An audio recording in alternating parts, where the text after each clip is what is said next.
Hello, oregano.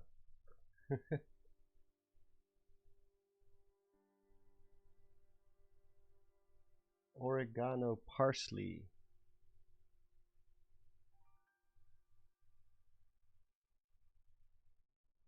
Hello, Israel. Hello, Aziz. Hello, Meadow.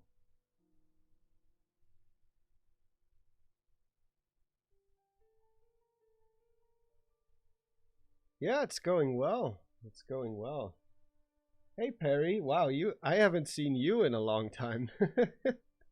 How have you been doing? How's your streaming been coming along? What's up, Jared?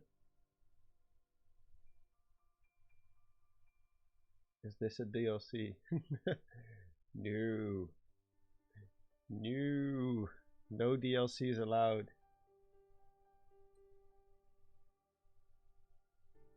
Hold on for a second.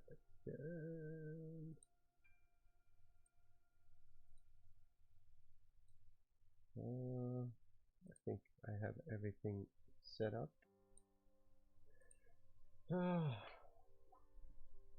What is up? 2 years, damn. What's up, Patrick? How have you been?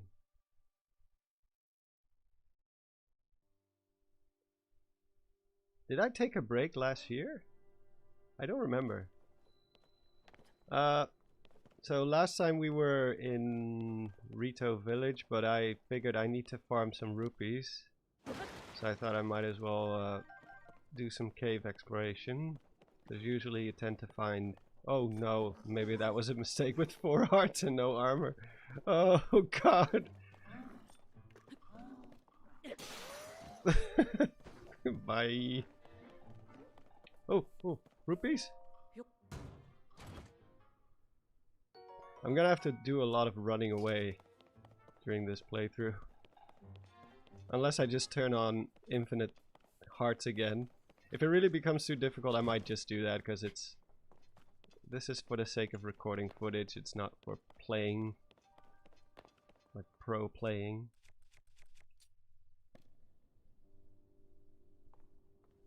My dungeon design videos, well, to be honest, there've been some other channels that have been doing just a really good job at it. I'm not sure if maybe I'll do something like it in the future. Can I just still showing black whenever I do that. Gotta get that fixed at some point. Anytime I pull this up, it just creates a black screen. I think it's because of Ultracam, but not too sure. Uh-oh.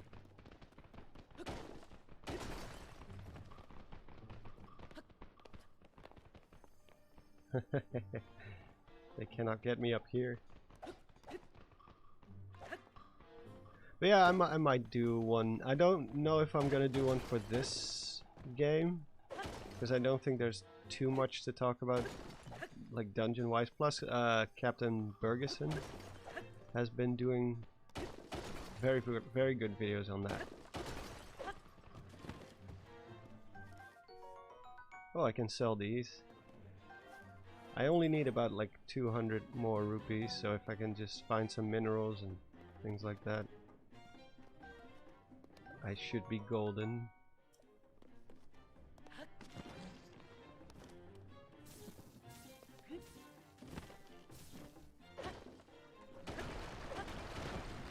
Harry, do you still frequent Charlie's streams or not?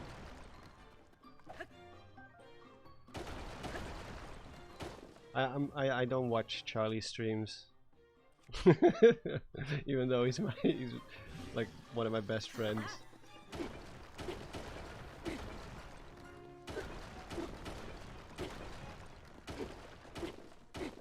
Sometimes I'll drop by and lurk for a moment, but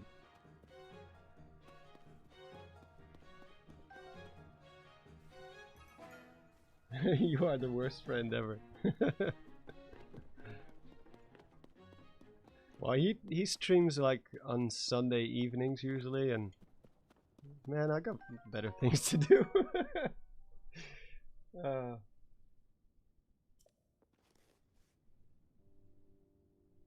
uh, Israel says, have you heard of the music composer Theo Penny? Theo Penny. Yeah, they also composed the music for Kena, right? Kena Bridge of Spirits or something. I don't remember the exact name of the game, but they're very good. He also did that Majora's Mask, like the final hours and stuff like that. Very, very talented for sure.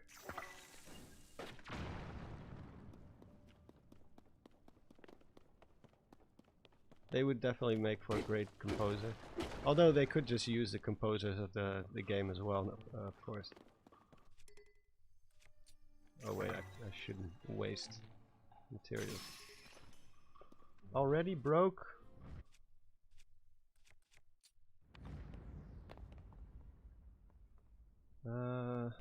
Another claymore. Oh, you didn't catch the first stream? That's okay. We didn't do. I'm mostly recording footage for an upcoming video. So, should get rid of some stuff. Do I need a torch? Not really.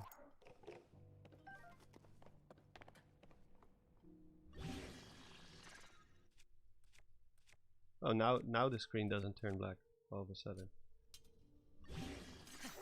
Very weird.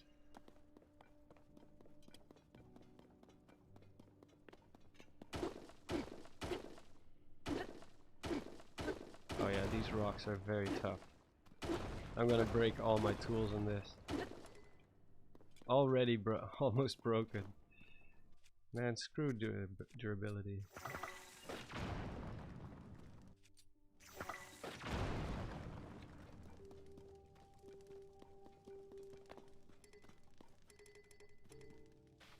Wait.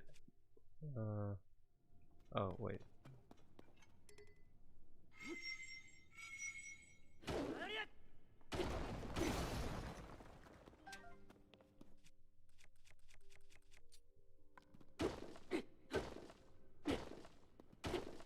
I don't even know if there's anything worthwhile out behind this wall.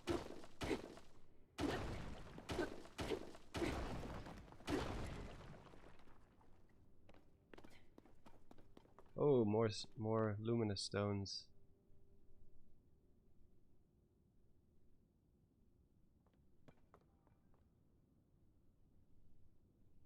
Let's see. Is the audio low quality? Really? Well, I'm just using the raw mic. I'm not using a pop filter. I'm not using any special post-processing or anything like that. Just plug and play.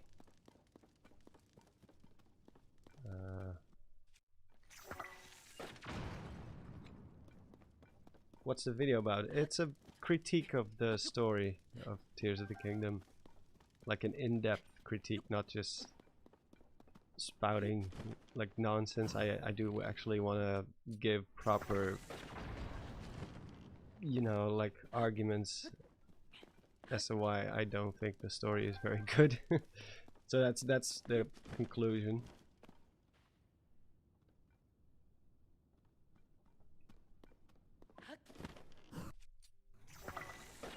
So I just want to record some story elements. We might just get all the memories. That might just be a good idea. Because I'm already running out of resources down here. What are we doing? We are basically just... Well, right now I'm farming for rupees. Because I want to buy some better clothing. Because we have to go up to Hebra. And I don't have enough cold protection. Yeah, same as the last stream. Just going around doing story stuff. Skipping most of... like I'm barely going to be doing any shrines. Let me see. I am going to look up landing real quick.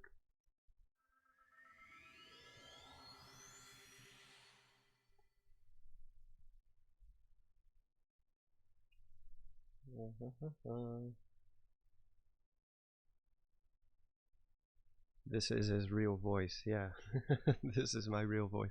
Well, it's still relatively fresh right now, but as you'll notice, when as the stream progresses, my voice is gonna get increasingly higher pitched and hoarse, which is why I cannot record for very long when I'm working on my videos.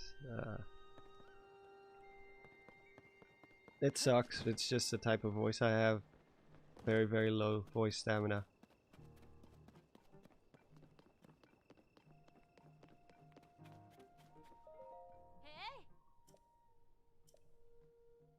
Buy my stuff.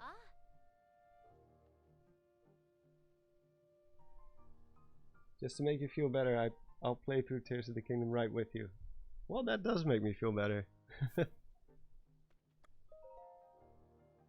Yeah, that's enough. That is enough.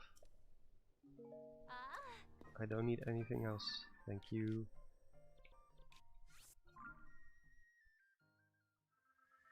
Hey Faraday, you made it to a live stream, yeah.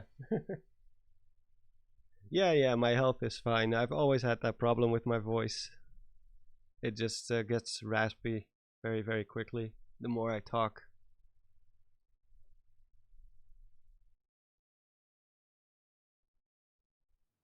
Why does the map FPS look higher than the gameplay? I'm not sure. Like, this game is supposed to run at 60 because this is running on Yuzu, because it's just easier. I can easily load save files, and if I see something interesting I can capture it using the free cam and stuff. But yeah, it's a bit unstable. I don't know if it's my graphics card or if maybe some of my settings are off. I have no idea.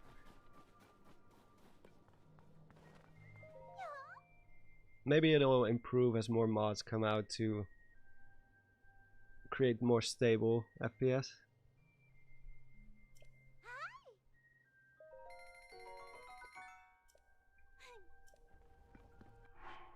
How do you know I look good in it? I haven't even worn it.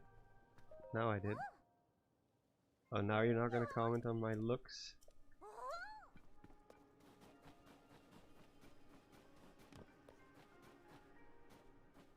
See, like these little hiccups here and there. I have no idea what's going on.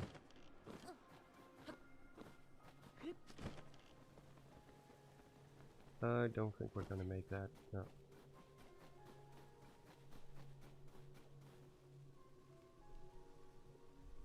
Yeah, it sounds fine now because we just started, but usually, like, I think the last stream was 4 hours long, and by the end I could barely string together a single sentence without my voice just crackling up. Do you think they will use the Zonai in the next game? No, I don't think so. I don't suspect that they will.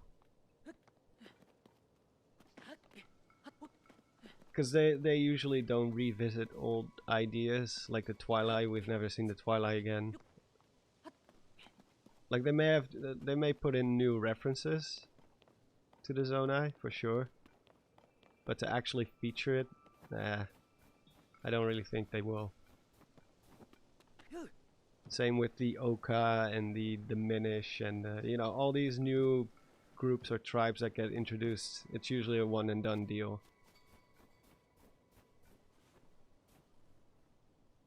Imagine how good Tears of the Kingdom and Breath of the Wild would look on a Switch 2.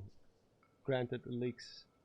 I don't know what are the leaks. I really have not paid attention to Switch 2 related stuff, because as far as I know, it's all rumors, right? And another weapon broke.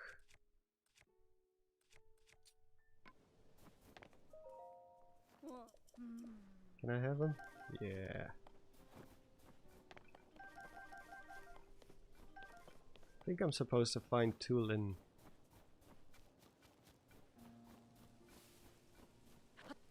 We'll do the memory stuff on a separate stream, I think. We'll just purely focus on getting all the memories.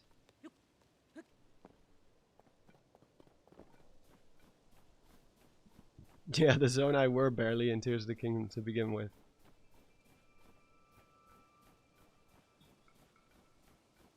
They showed a demo of Breath of the Wild in 4K? Really? I did talk to Hearth. He told me to follow the campfires or something like that.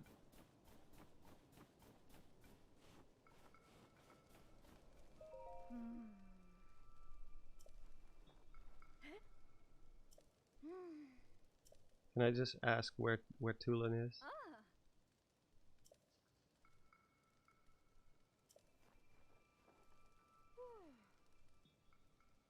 They keep a bonfire stoked at the cave entrance to mark their location. Alright. That's good to know. Oh no. Hey Black Lynx. No, you were right though, because last time I forgot and I already went to the location where Tulin is supposed to be, but he wasn't there. So I did all that for nothing. Like the last 40 minutes of last week's stream was completely useless.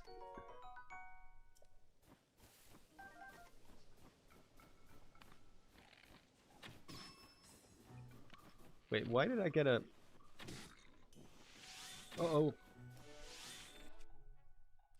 I should probably use things.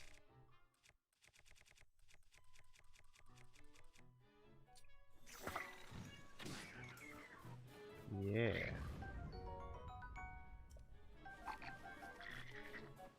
Wait, what's that? Oh god! There's a whole tribe behind me.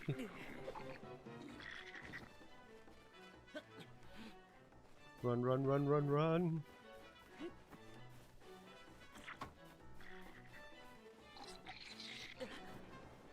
He keeps blowing me away. Does he have like a... one of those leaves?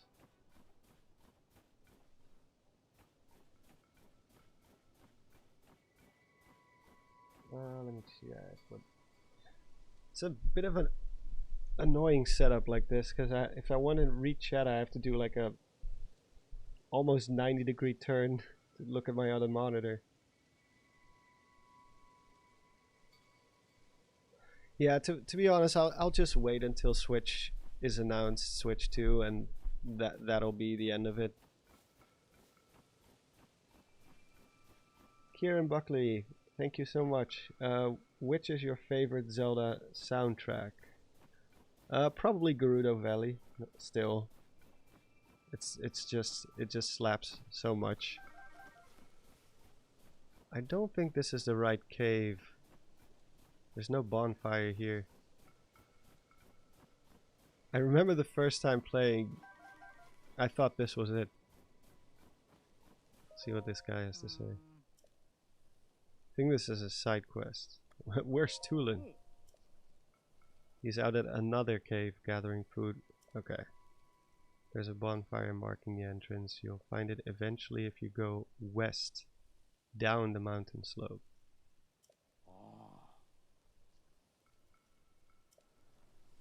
West, huh? Wait, is that it? That might be it. Or is that just a random fire?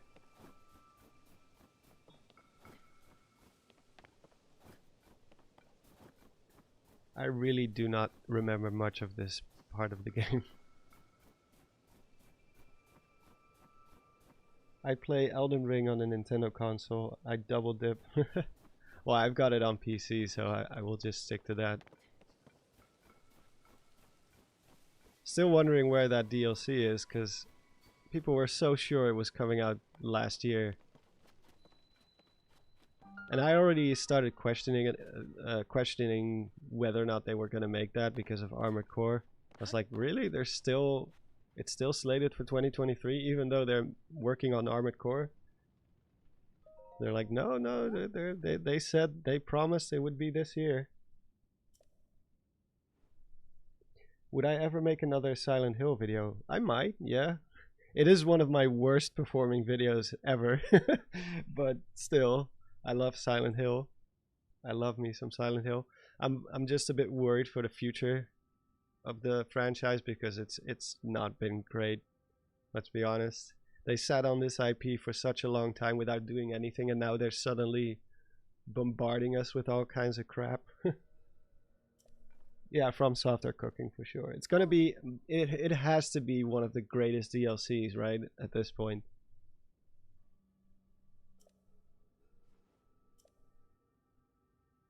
No, I'm not going to show you the way. Wow, rude.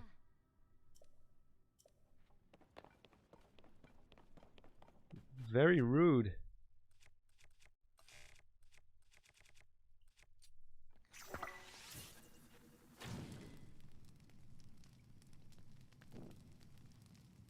Have I ever played Hollow Knight? No. Metroidvanias are not really my thing. Unless it's like the 3D games, like Metroid Prime. I will definitely give that one another shot. Like I kind of enjoyed Metroid Dread for what it was, but I'm not like the biggest. I don't know much about Metroid in general, so yeah, I'm not sure if I would invest my time in Hollow Knight. I know it's good. I know it's good. People have assured me that it's very, very good. Gotta find a rock.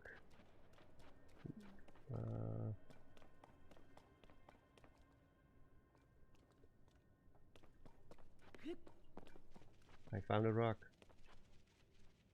Which weapon should I use?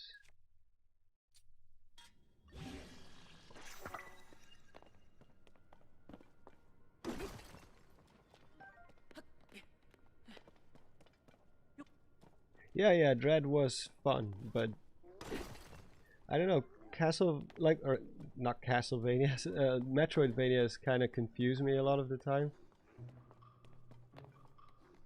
Uh-oh. No. I think that was overkill. That was a red one. They don't have that much HP. Rock! It's not that I don't like the exploration, but it's like that's all it is most of the time. Like the whole game. Like I enjoy games with dungeons where the dungeons themselves are the Metroidvania part of it, but there's also other things. But if the whole game is like that, I don't know. It for some reason it just doesn't hold my attention for very long. Like, granted, Dread wasn't very long. It wasn't like super long, at least. Can I just create an updraft or something, maybe? Cheese my way through this.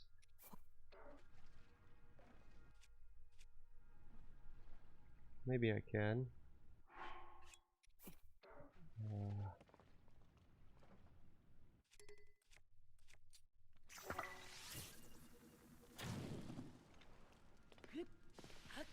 No, that's not enough to create an updraft. Wait, maybe if I throw in a Hylian Pinecone. Yeah! Big brain.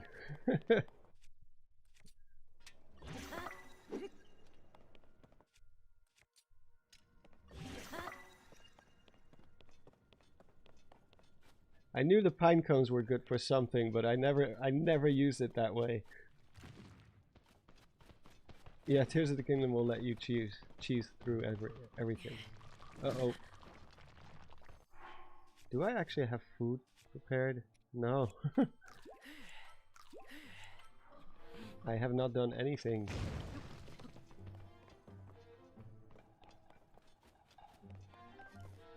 I'm still sad that Cass was gone in Tears of the Kingdom. Really loved him in Breath of the Wild. Yeah, they kind of did him dirty, didn't they?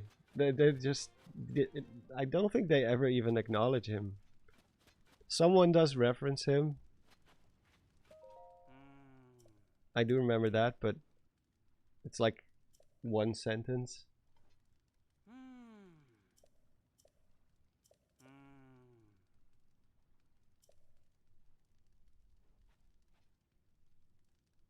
If you leave the cave and head north, you can spot a lone cedar tree. Is it cheddar tree? Cedar tree. I don't know.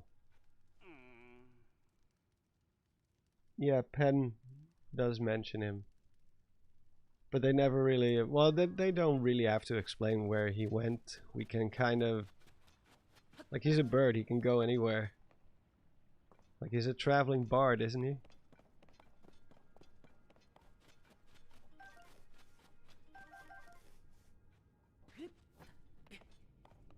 They don't have to explain everything.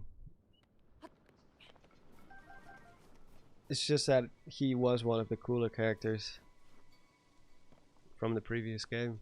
So to not see him return, that's... yeah, it's a shame.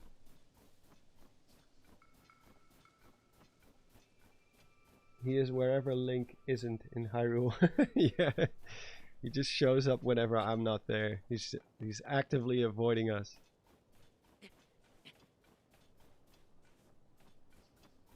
Man, I am low on resources. Uh-oh, I hear some growlings.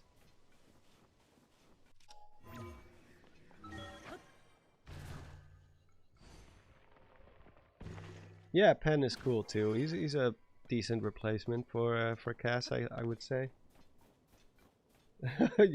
Are his kids and wife still here? I never actually thought about that, because you do this whole side quest with them in Breath of the Wild, right? With the song. Where is Cass?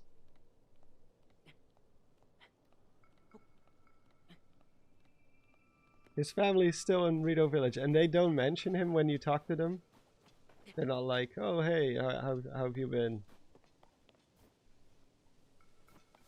There he is. How did he lose his bow to this? They're super weak, these monsters. Taker, thank you so much as always. Would you agree that when they made Skyward Sword and the timeline they wanted continuity, Jesus, but somehow, or no, somewhere between Skyward Sword and Breath of the Wild, their minds changed. I don't know if their minds changed. I think Nintendo just goes with whatever they feel, or the Zelda team rather, they just go with whatever they feel like that week. So when they when they started the concept for Skyward Sword, they were like, we're gonna tell a story about the Master Sword. And then they wrote the whole thing around that. Because, you know, the one of the first things ever we got from Skyward Sword was concept art with Link and Fi.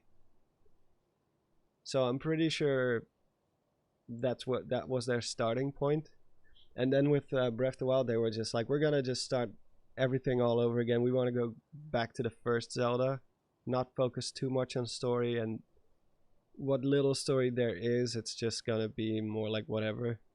It's just gonna be a goal to work towards, and we're just mostly gonna use the environment to tell little stories here and there. So I'm not too sure if there was ever a mind to be made up, if that makes any sense. I think they're just doing whatever at this point. The Master Sword breaking was cringe, to be honest. Hated that plot point. It is a bit weird how it never broke before. You could smack it against the wall as many times as you wanted, and now it does break. But it's all because of the weapon durability. It's again gameplay first. They know that the Master Sword has to break, or else the weapon durability would be broken. As soon as you get the Master Sword, there's no reason to find weapons anymore, which is one of the biggest parts of the gameplay loop. So I get why they did it, but yeah, it is, lore-wise, it is a bit weird.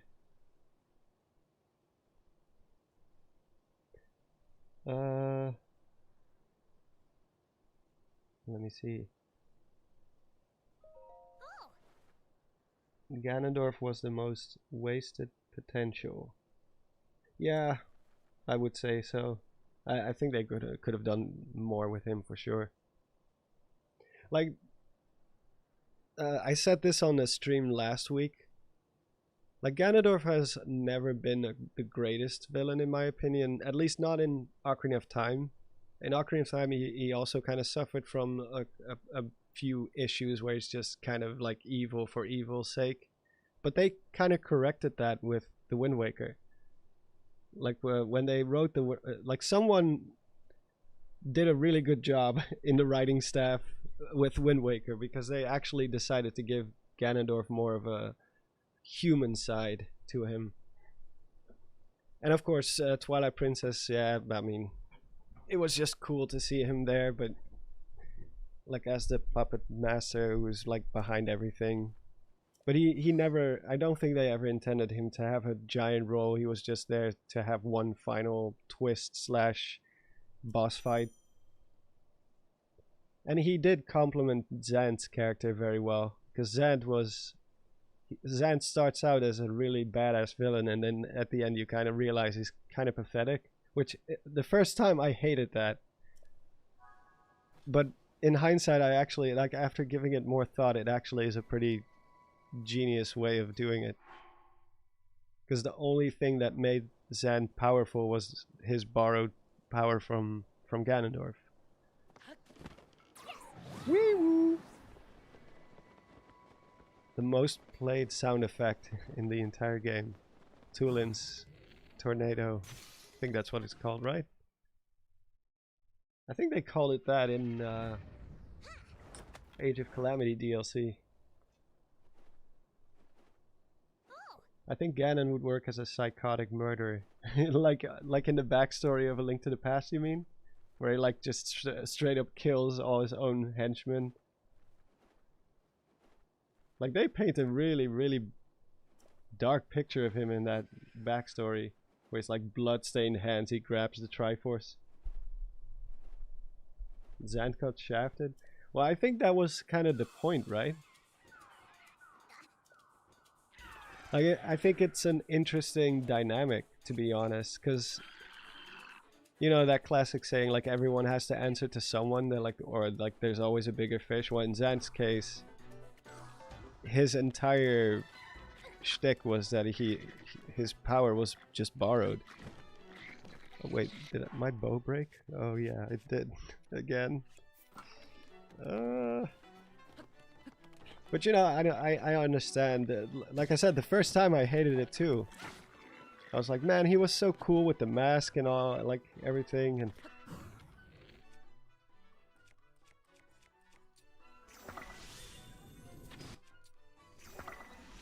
oh, I have motion controls. I forgot.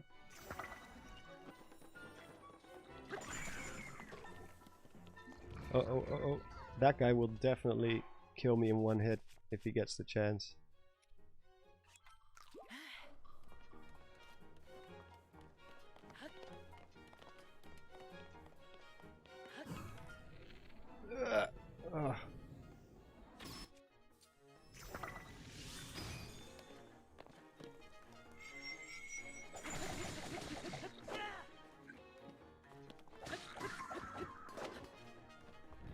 Whew. He's still frozen. How long do they stay frozen, actually? Oh. Well, I guess that answers our question.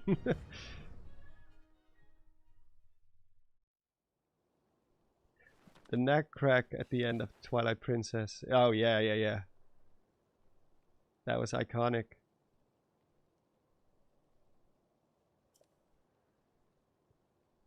Captain Doge says, I love Tulin. What an adorable little bean of a character.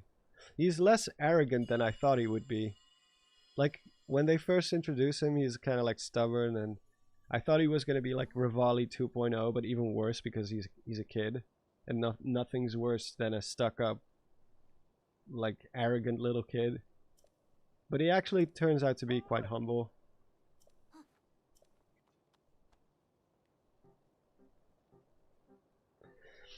Mr. Andrew. Mr. Andrew. Oh wait, that's it. Anderson. I think the problem with Tears of the Kingdom is not the story itself, but rather the structure. The structure of it. Narration and the lack of explanation, whether it be indirect or direct. Well, that's pretty much the story, right? Like a story is made up of things like structure, consistency, character growth, character portrayal, I guess you could say. In my mind, at least, those are all ingredients that make up a story, and some of them are, they don't really work very well. But yeah, you are right. Like the structure definitely hurts it the most. The whole you need to be able to go anywhere, but you also have to experience a story. There have been games that have already tackled that problem before. There are open world games out there right now that have done a very, very good job at that. And I don't know if Nintendo played those or saw them or is aware of them. But it can be done.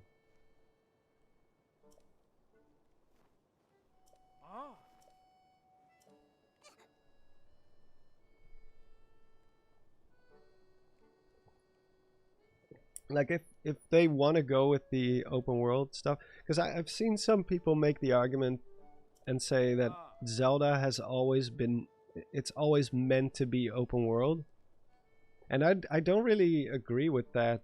Like Zelda can be anything, like at least in my opinion, it can be anything, and it has taken on almost every type of gameplay style imaginable, as well as every graphic style at this point, except maybe ultra realistic, which I hope they will never do. I kind of like the weird art styles that they experiment with.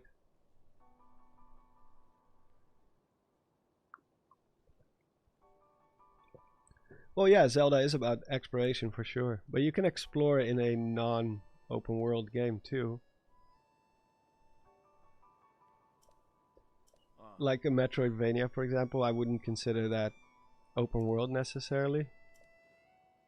But like before, it's not just technical limitations, of course. It's also just Nintendo experimenting with things. They've done multiplayer, they've done, well, like I said, pretty much everything with Zelda at this point. And I think that's important. I think it's important that this series stays fresh. If we're just gonna get open world after open world after, like every time it's just gonna be the same, then give or take like a decade from now, Zelda is gonna grow very, very stale. The fact that it's been able to survive for such a long time, like 30, what is it, 35 years now? 36? Is because it keeps mixing it up.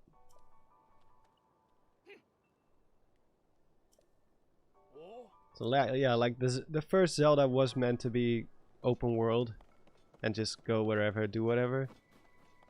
But Zelda has grown beyond that. At some point it's been doing so many different things. Zelda can be anything in my mind. As long as it's got good gameplay and hopefully some good lore to boot, that would be amazing as well. 38 years this year, damn. It's crazy. I don't know any open air games with a great story. Is it ignorance of mine? No, absolutely not. Well, open air, I mean, the open air is kind of a term that Nintendo coined. It's kind of a sales gimmick, because it's just open world at that point, of course. But I mean, there's plenty of open world games that have good stories, sure.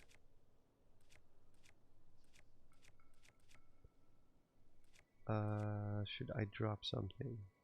Should I drop my hoe? I'll just drop the stick. Wait, why does it say oh, that's another emulator problem, I think. Give me the... Yes.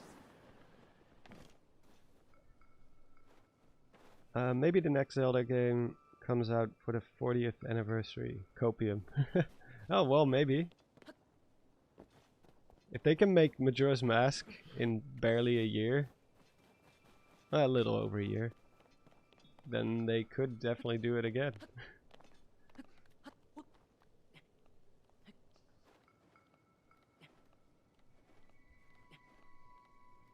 Open in terms of progression, you mean like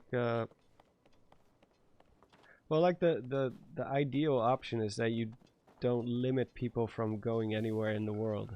You can still bar off certain sections, like for example you cannot enter a certain castle without the proper key or something, but you should at least be able to get there and find that out. Instead of someone being like, hey, you should go to the castle over there. I missed a chest? Probably not important then.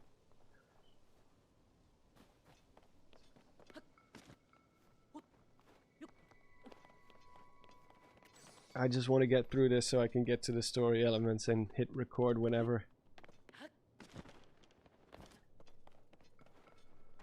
Is there anything? No.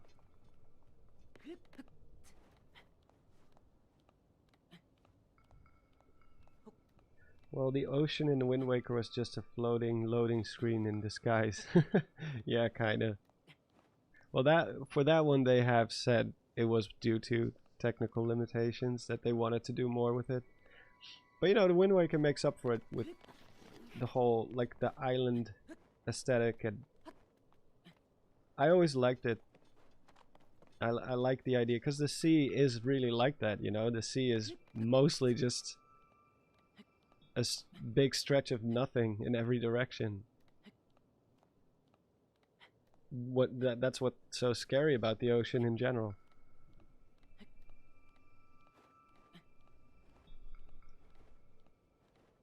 That's why I don't sail. I'd rather crash with an airplane than I would like being on a sinking ship. Just the idea is really terrifying. Because you're gonna have time to think about what's happening to you.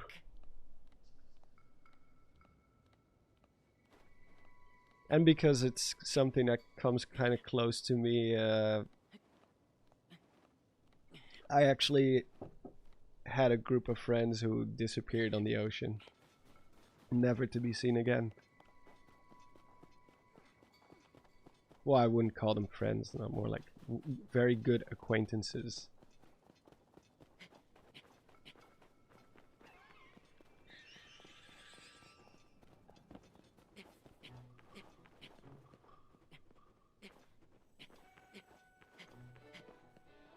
Yeah, it was pretty crazy news back then.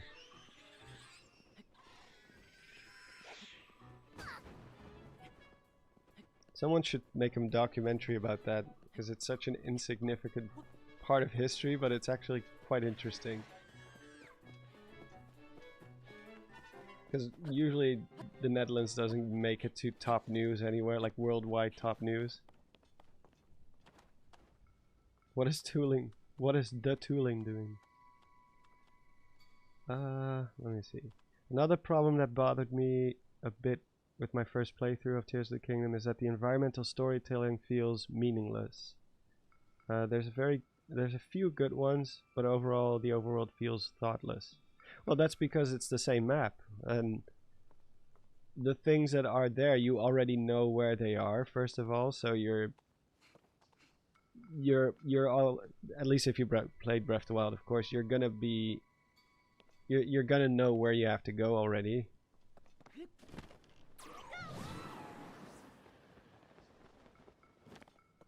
And they just didn't make enough changes to it.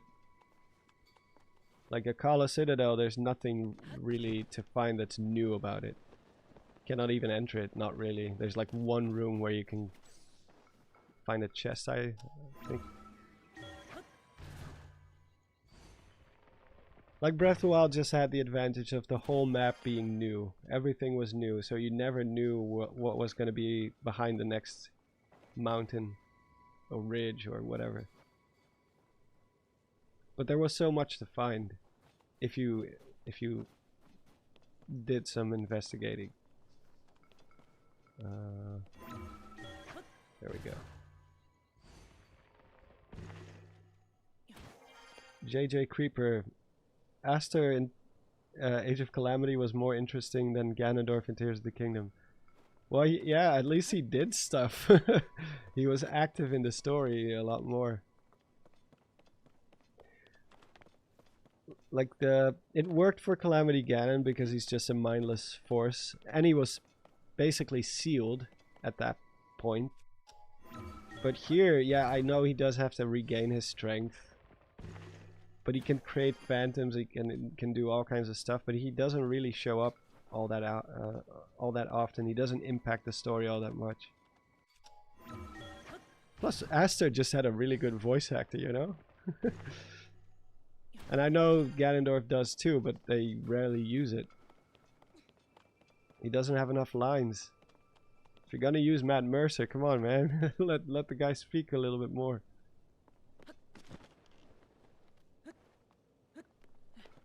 Oh, this is fun with one stamina wheel. Taker, thank you again. What are the odds that we see some kind of remake, remaster of Ocarina of Time, Majora's Mask, Wind Waker, or Twilight Princess before we see the next mainline game on the new platform, or on the next platform? I don't know, man. It takes a long time to do an actual remake. And I don't know if they would trust any studio to do that. Because Ocarina of Time 3D and Twilight Princess HD and all that stuff, that's still using the same source code and engine. It's just souped up and made better in most cases. Not in every case, of course. Especially Ocarina of Time and Majora's Mask. They did some questionable things, but I do think the graphical upgrade is really good.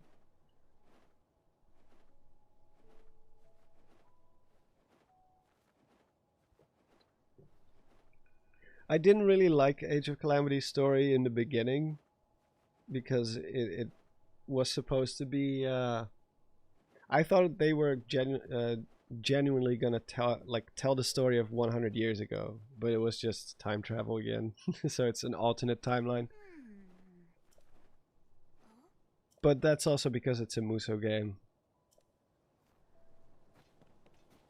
I do think it was okay. At least I don't have the same complaints that I would have with this story with Age of Calamity, for sure.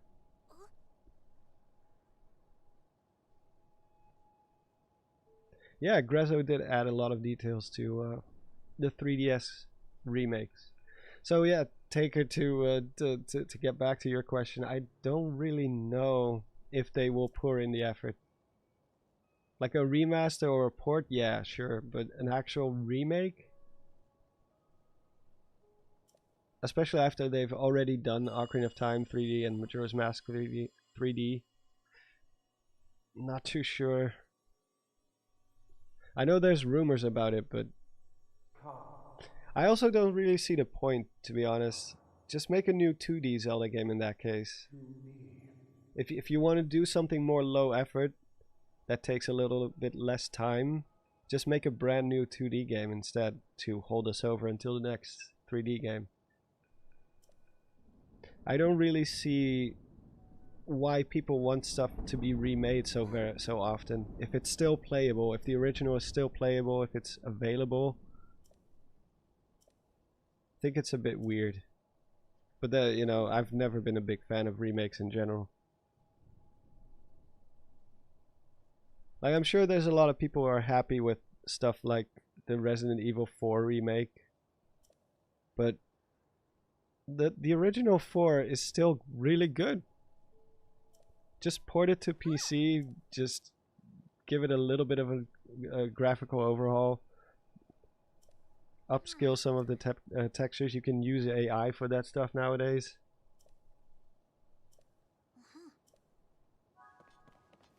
The fact that it was nominated even for Game of the Year was already quite questionable.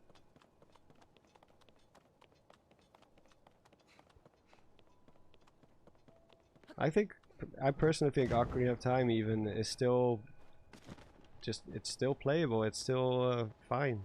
Yeah, I mean graphically it doesn't look that great, but now that we have Ocarina of Time on, like we have decompiled, well, not we, some very dedicated individuals have reverse engineered Ocarina of Time and decompiled its source code. The modding community is going to be creating texture packs, all kinds of little life, you know, quality of life improvements overall.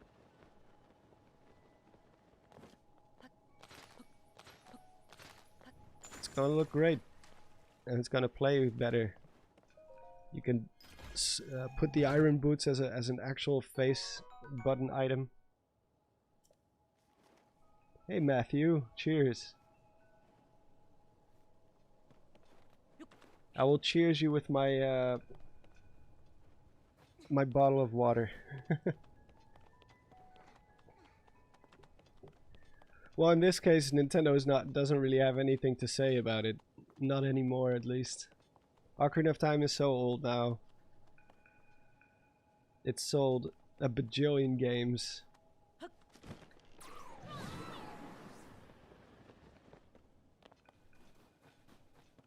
Just try and stop it from spreading at this point, because you don't even need an emulator anymore.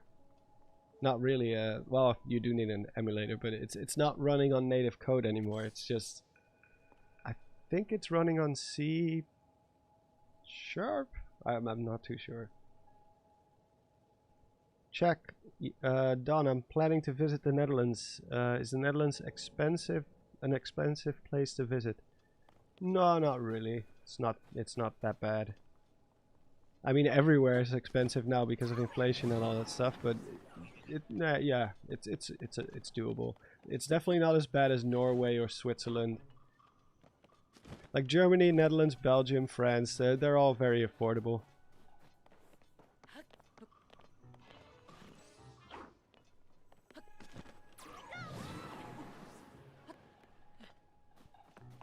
So yeah, do it, but do try to visit during either spring or summer, because right now it's cold, it's rainy, it's gray. It's not the greatest place to be. We have a very boring autumn and winter.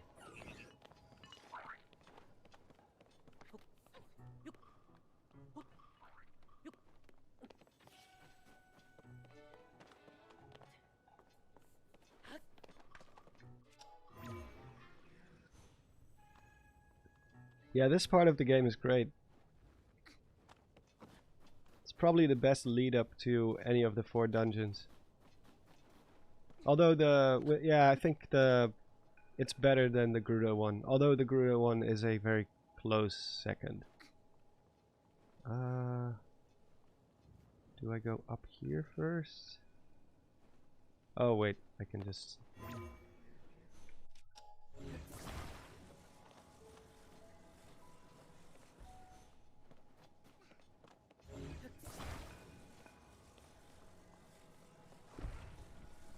No. Yes.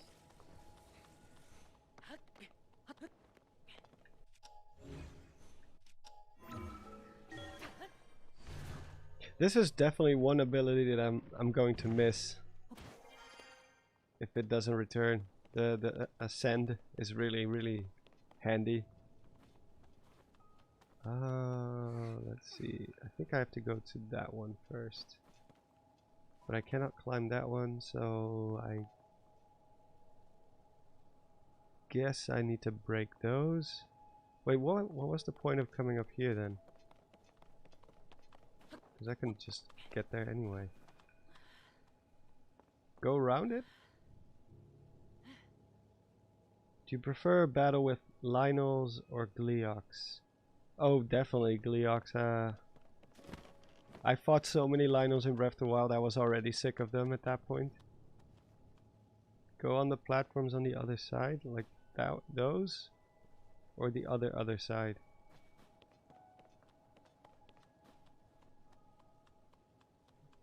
There's a hole with icicles.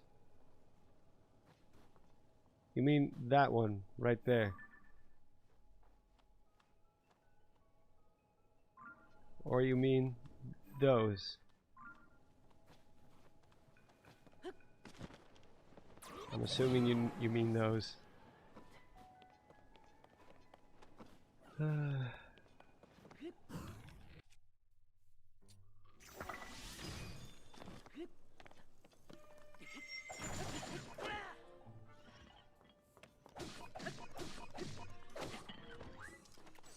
Come on, Tulin, do something.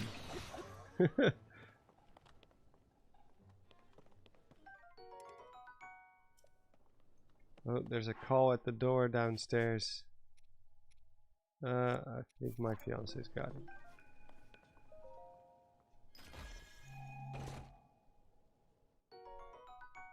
Theorists took a lot of L's with Tears of the Kingdom. I wonder if that contributed to the dislike of the game at all. Well, that depends on what you enjoy about Zelda. If you're not at all, if you don't care about lore and story, then you're gonna just like this game is just gonna be amazing in every single way. If you do care about story and lore, yeah, there is gonna be a chance that you aren't gonna appreciate it as much. And I think a lot of the Zelda theorists, obviously, like, I don't know any Zelda theorist that is just doing it for the views and just for money.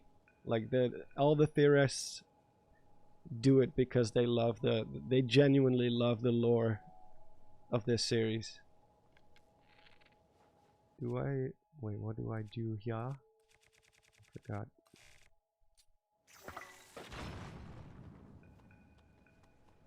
Hey.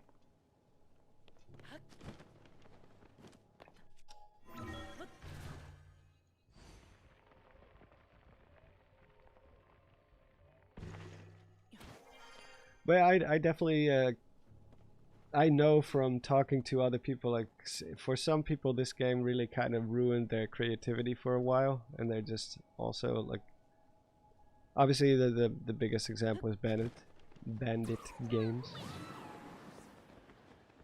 Like, he's just outright like, I'm not gonna do theory videos on this because I don't find it interesting, and I respect that.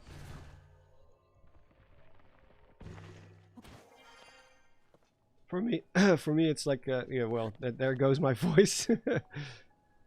For me, it's kind of like I fall somewhere in the middle. I will still be doing videos on this game if I feel like I have something to say. But it is going to be a little bit harder to come up with ideas to talk about. But I'm not going to like outright ban this game from my lore list or anything like that.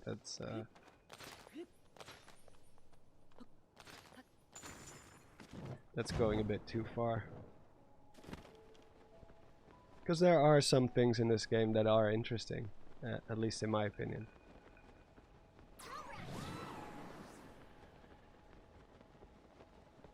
Oh, I'm not gonna make that.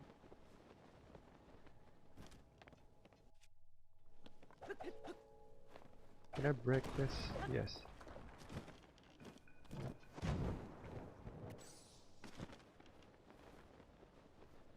I don't have any more bomb arrows, but maybe fire arrows will work.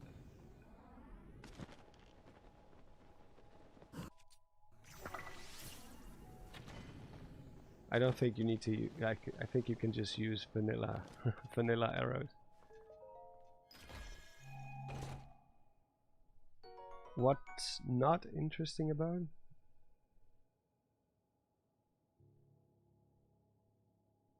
Just because the new Ganon is not his childhood Ganon?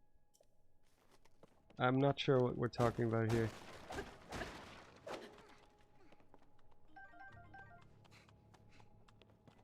The 7 people who didn't play Breath of the Wild were the ones that enjoyed Tears of the Kingdom the most. Yeah, probably. I think you're onto something there.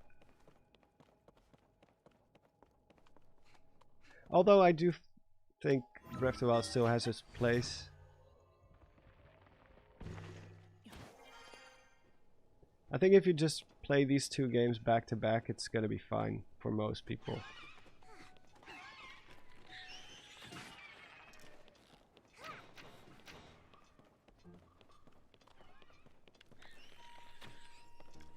Oh.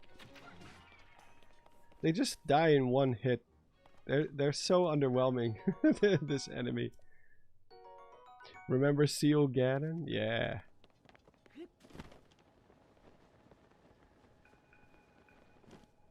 I mean, it did end up being about a seal on Ganon, but it had very little to do with that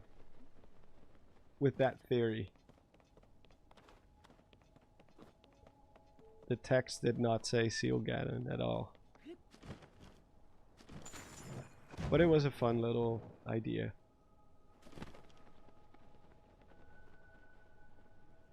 I can see where I need to go.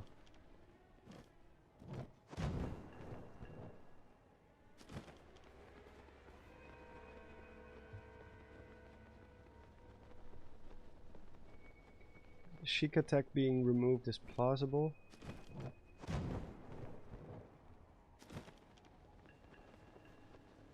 Well, the Sheik attack, I don't mind that it's gone. They just could have come up with a little bit of a better explanation as to why it's gone. Because this game is supposed to take place like 5 or 6 years after Breath of the Wild, if I recall.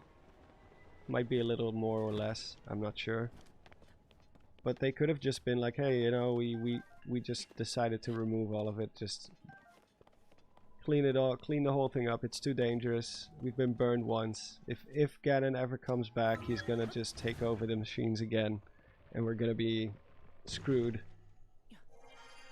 So, you know, over the last 5 or 6 years, they've just been repurposing it,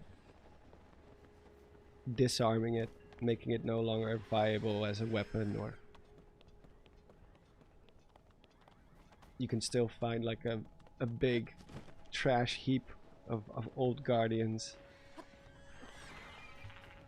That would be cool. To just say like, oh, it disappeared, I don't buy that. Sorry, I just don't buy it. Like, who programmed all the Sheikah machines in a way that they would all just disappear as soon as Ganondorf would be, or Calamity Ganon would be defeated? And why didn't it disappear 10,000 years ago when they actually defeated Ganon with it? Like, why would the Sheikah even program that, and how would they program that into their technology? Like, even the shrines, like even the whole Shrine of Resurrection, it just went up in smoke. I'm gonna die here if I engage with these guys. I have no armor, I have no weapons.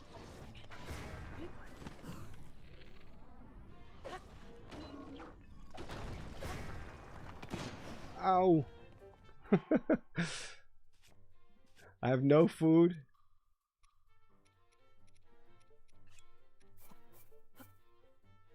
Wait, that's not eating them.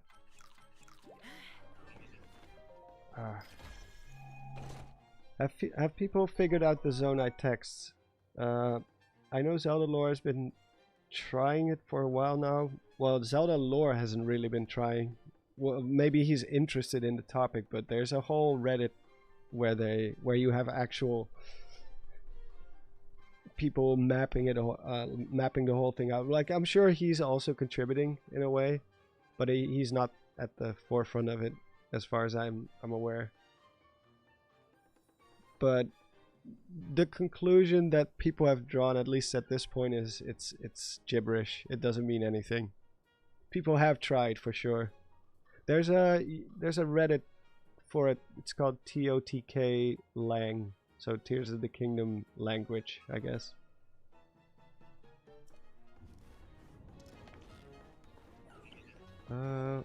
where do I go from here? There's nothing below here right now.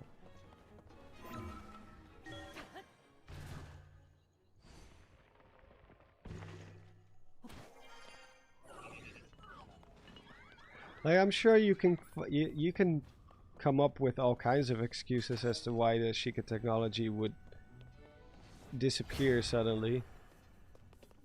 Like, it's not like it's impossible to find anything, like some sort of weird theory or whatever. But is it logical? Is it plausible? I don't think so.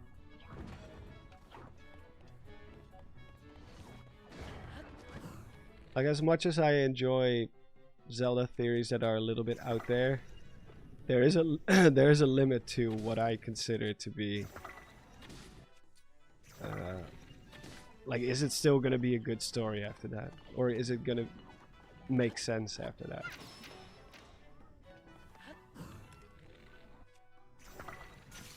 Oh wait, that one was already dead.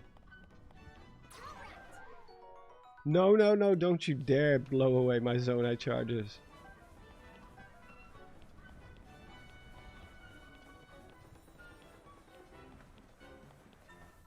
I don't think he's coming up here.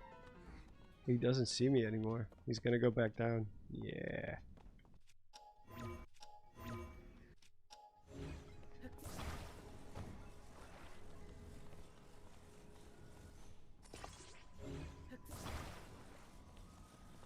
It's just like with conspiracy theories, you know, like a lot of conspiracy theories can be very exciting and they can be very cool, and if they stay in that perfect little realm of possibilities, yeah, like, yeah, maybe they do have crashed aircraft or like spacecrafts in Area 51, you know. But as soon as you have to stretch the truth, as soon as you start to incorporate all kinds of weird globe spanning conspiracies where it just doesn't work anymore, where it would be too difficult to keep a secret, at that point I'm like, nah. We're done here. This theory is not gonna work.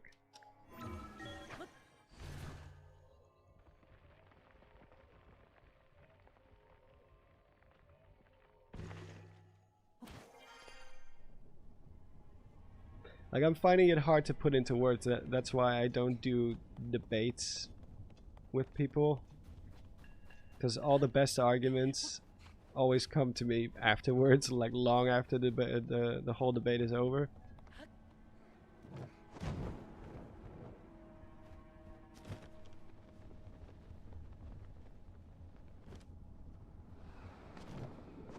What?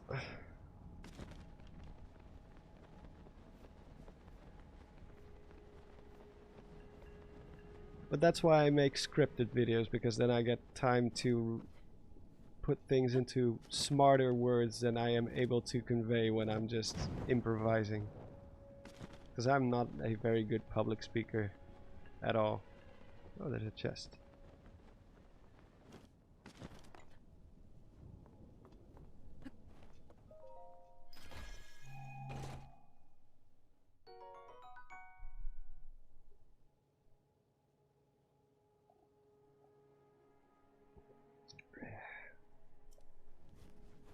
Yeah, I see that idea, Black Reaper, but it supposedly already disappeared long before the seal was broken, right? At least that's what I got out of it, but...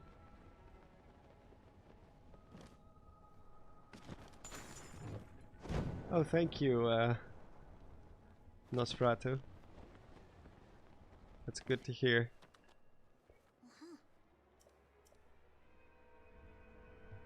Like, I know I cannot hide behind that forever, but it is still something that people forget sometimes, that I'm not a native English speaker. Words go from Dutch to English in my head first before I utter them. And sometimes I just don't know the right words to say something. But I do know how I feel about some things, and I'm always open to a discussion just with people in a friendly manner, of course. But on podcasts, whenever a podcast wraps up, I'm always like, man, I wanted to say so much more or better things, but I just couldn't find the words. Or I forgot. Yeah, the depths are definitely the coolest when it's still dark. When you light it up, it's no longer as imposing.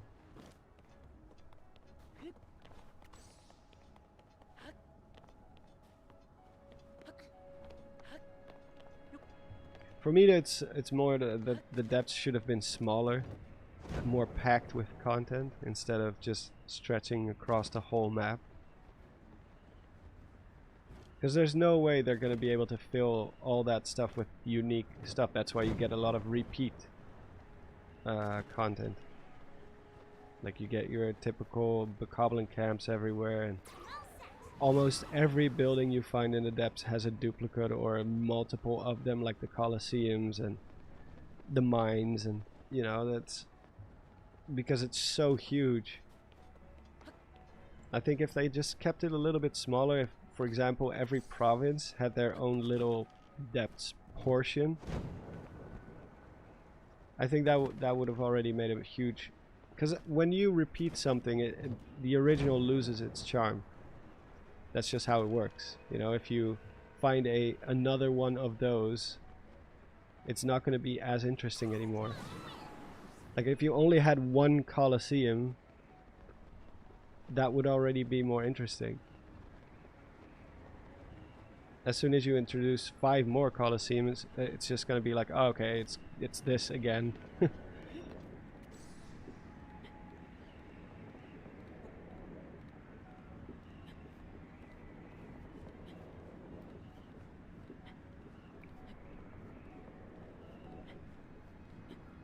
I just don't think they would have had time to fill up the whole depths with like chock full with unique stuff. I'm convinced that they just didn't have the time for that. Maybe they would have wanted to, but oh no, no! Oh, I'm gonna fall. I am definitely gonna fall. And I'm gone. Oh god. Yeah, I'm gone. No, I'm gonna have to start all over again. There's nothing I can do. Oh wait, I can warp at least to this shrine. Yeah, it's not that bad. It's only a small part that I have to do over. When you jump, the ship keeps going, but you stop.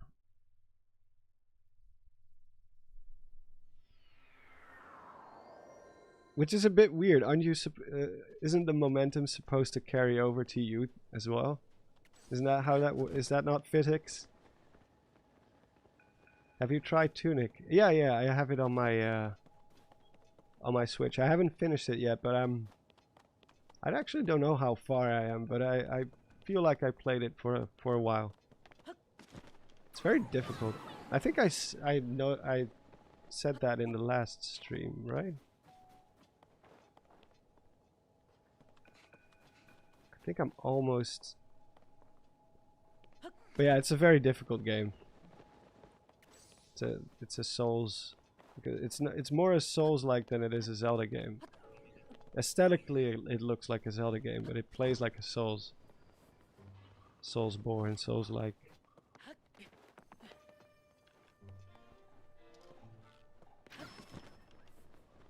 Tears of the Kingdom is pretty anti-completionist. What, you mean like charity fraud? I'm sorry. I just cannot read the word completionist anymore and not think about that.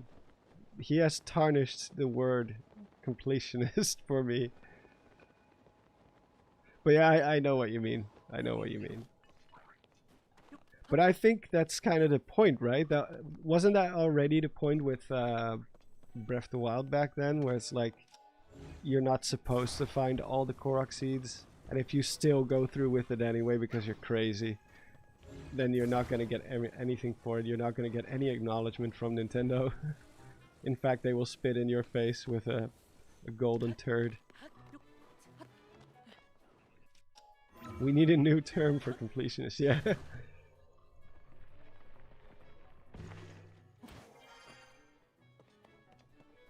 Let's change an entire term because of one person.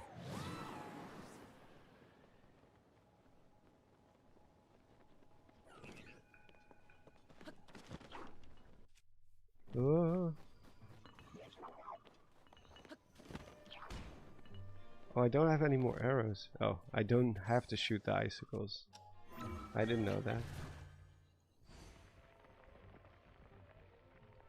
Christian says, Don, I'm so glad that you're having fun playing through Tears of the Kingdom again, but unfortunately it just isn't for me.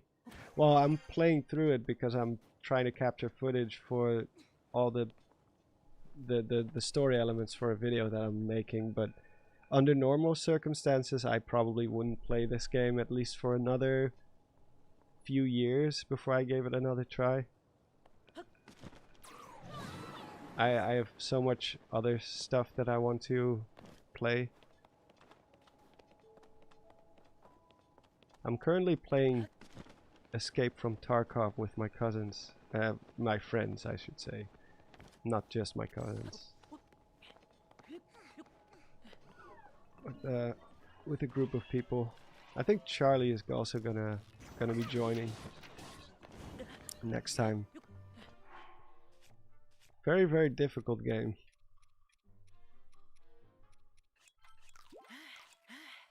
But it is pretty cool.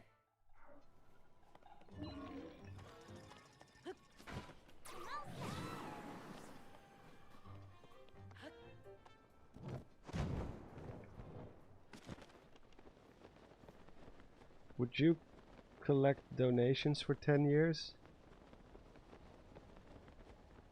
Are you talking about the whole completionist stuff? No, well, even if I did, I would at least be transparent about it and be like, hey, you know, like, just so you know, the money that you're donating, it's not going to go to anything anytime soon. We're going to try to hit 1 million first, and then we're going to donate it. Like that would have, if he would have done that, that would have completely, there would be no drama. That would have been it. Like, it's still a bit of a questionable way to handle donations, but at least you're being upfront about it.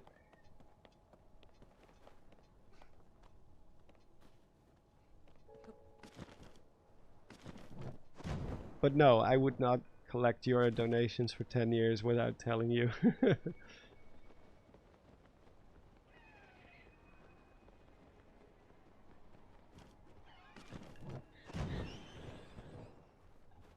Like, I switched sides a couple of times during that whole debacle, because in the beginning I was like, well, let's first hear his side, you know. People were so easy to immediately call him the worst human being, and I hate when people do that before they get a chance to let the other side defend themselves.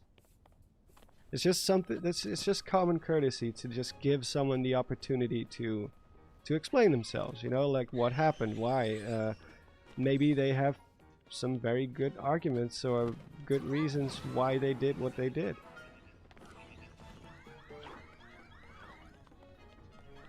I mean, there's been a couple of examples of people being accused of stuff and then it turned out like it was just either the other side was lying or it was just all a big misunderstanding or whatever.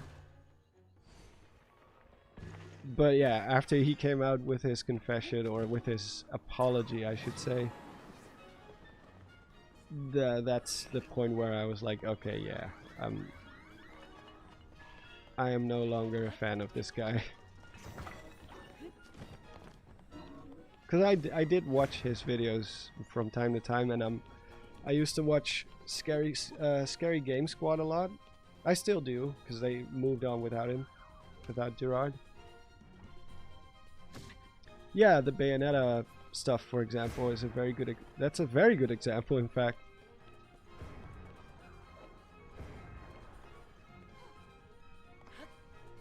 Oh, I keep forgetting I don't have my bow. Ow!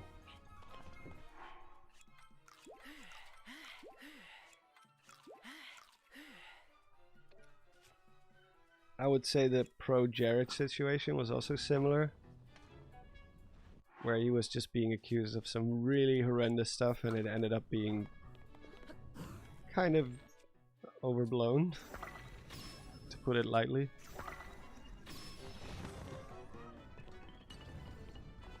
Sometimes you just gotta, well, you always have to give people the opportunity to respond first before you go completely, you're the worst human being ever.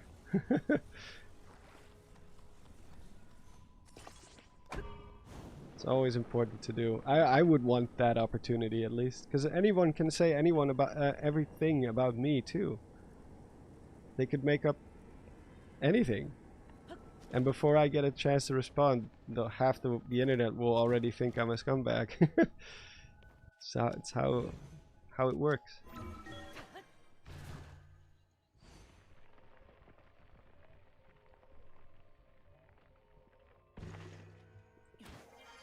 He's back to making content? Really? He's pulling a Sniper Wolf? Oh no, wait, not Sniper Wolf, the other one, Illuminati. She also just continues to make, she's like, well, I might as well just try to get some more views in the meantime before I completely get removed off the platform.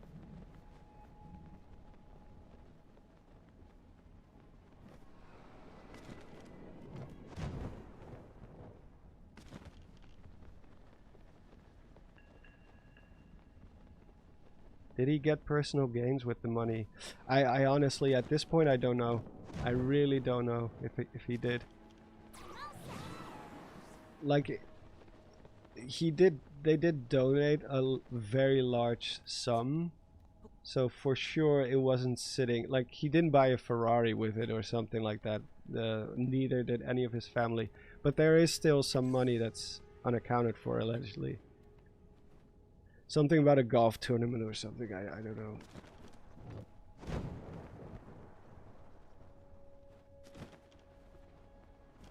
Oh, I could have warped to this one too, right? I did activate this one. Oh man, I did way too much.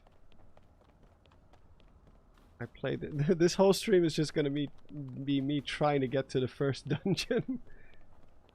Did you ever try magic mushrooms? No. I do not have the mental fortitude to deal with that kind of stuff. I have panic anxiety disorder. If reality starts warping around me, for sure I will panic. Like, that would not be a pleasant experience for me.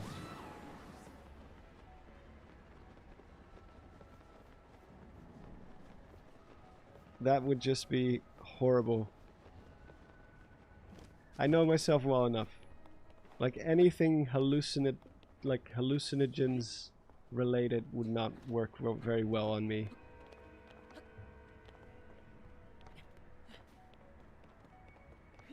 Plus, I'm kind of like in a different stage in life right now where I don't really do anything. Like, I barely even drink alcohol at this point. Which, granted, is mostly because of IBS, but still. I'm actually enjoying not drinking. Oh, am I going to make the same mistake? I think I am.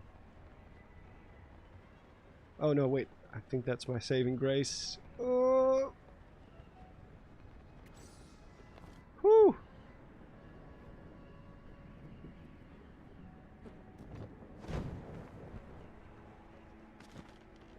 Well, it's just the hangovers, man. It's the worst. You're borrowing your, when it comes to anything like alcohol, drugs, whatever, like, I mean, do whatever you want to do, but I have found out over the course of my life that you're basically just borrowing happiness from the next day. So you will feel worse. And I actually enjoy every day just being nice now. And not waking up and feeling like, oh my god, everything is terrible for like the first 12 hours.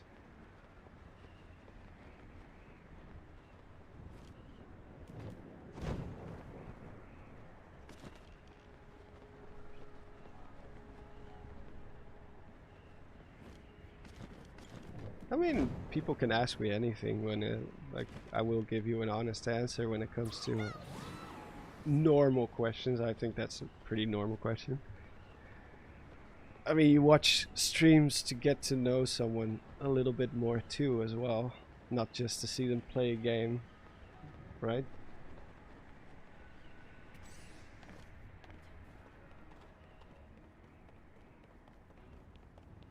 Okay, yeah, I did have a moment in my life where I lived the rock and roll lifestyle because I was literally doing rock and roll.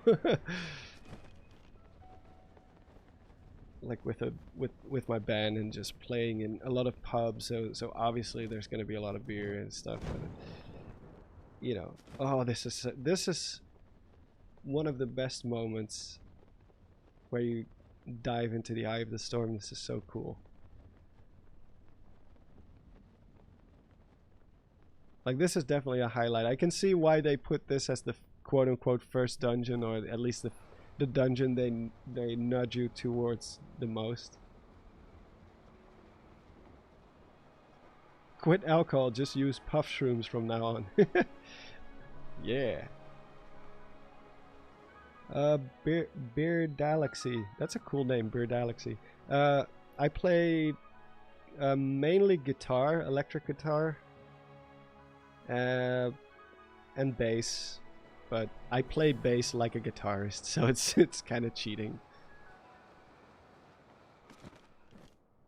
But yeah, the last band I was in, they already had two guitarists, so I accepted bass. But I'm definitely more guitar focused.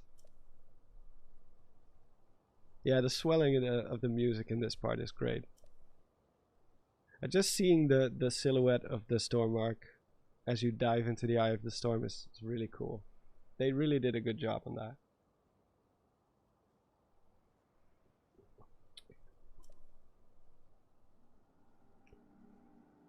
Modded Pan says the dungeons were better than the Divine Beasts, but still not as good as proper structured dungeons in the older games. Oh, for sure, yeah.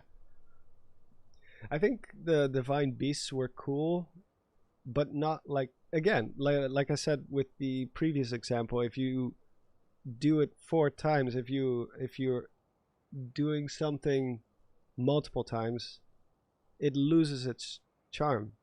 So suppose you had 4 dungeons of which one of them was a divine beast, then it would have stood out, and it might have even been a fan favorite dungeon in general, because it's unique, it's new, it's the only one of its kind.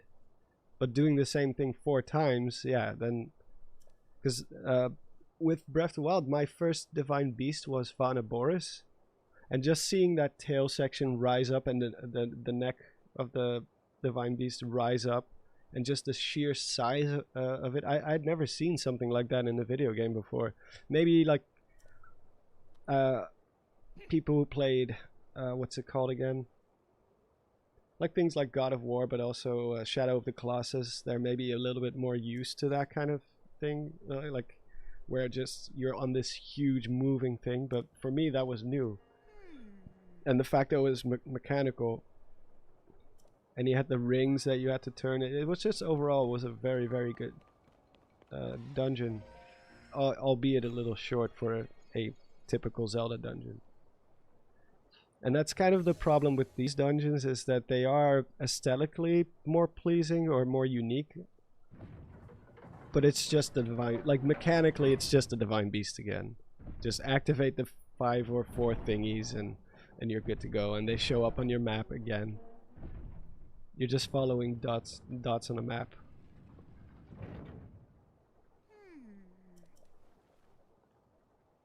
Pretty sure, right? Yeah. Yeah, it's the exact same. Brave fledgling. Minus the boss. The boss is better, for sure.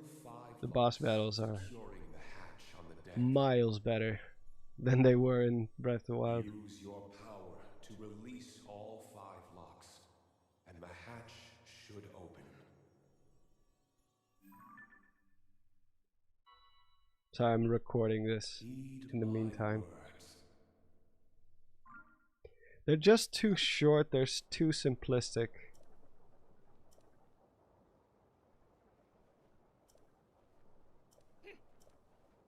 They are cool in concept when you first discover like, oh, this game has actual dungeons, but then you explore them and it's like, yeah, it's not, is it really? I wouldn't say so. It's like 1/4 of a classic Zelda dungeon.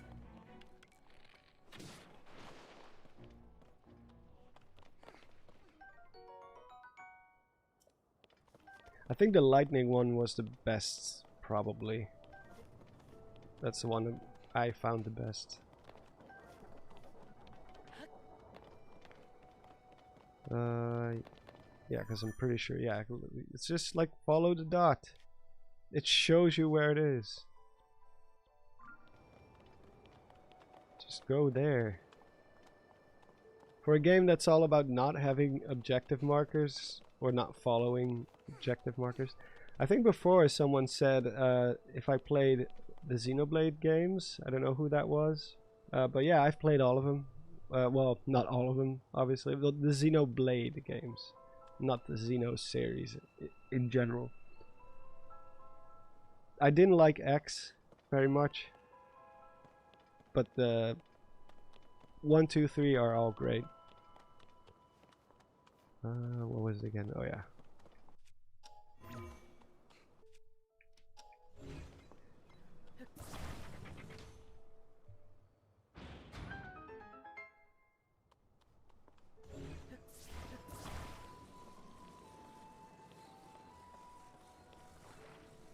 Yeah, the music here is great.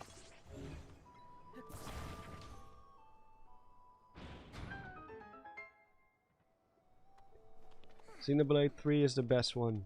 If you also count the DLC, then yes. Without the DLC, eh. I still prefer 2.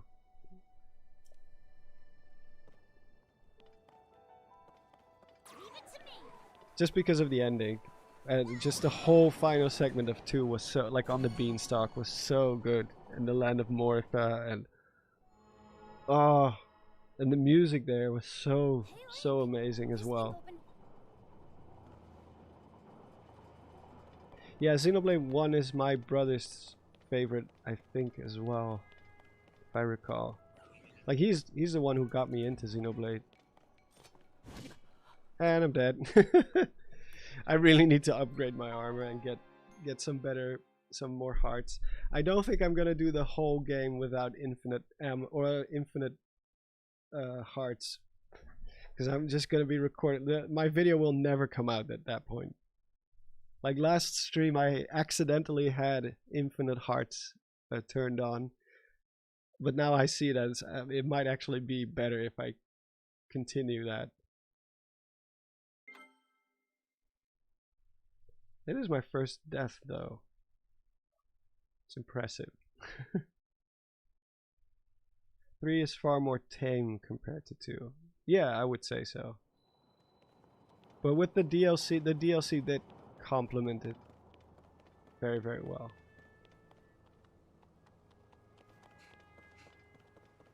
Yeah, aside from the weird parts, I know what you mean, I know exactly which parts you are talking about, but aside from that, it was really, really good.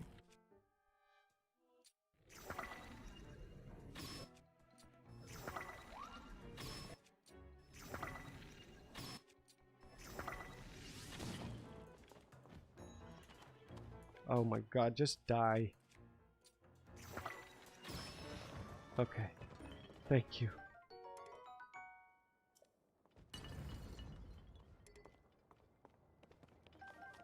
But I like all of them, all the story Xenoblades, excluding X. Try Lies of Pi, you will not regret it. I am interested to try it, especially after Elden Ring. Look good. Looks good. I don't think I need an axe. X was mad weird. I just didn't like that it had nothing to do with the other games. It is a very impressive open world that they created though. Like, isn't it still one of the biggest maps ever created? It's like still in the top 5 or something.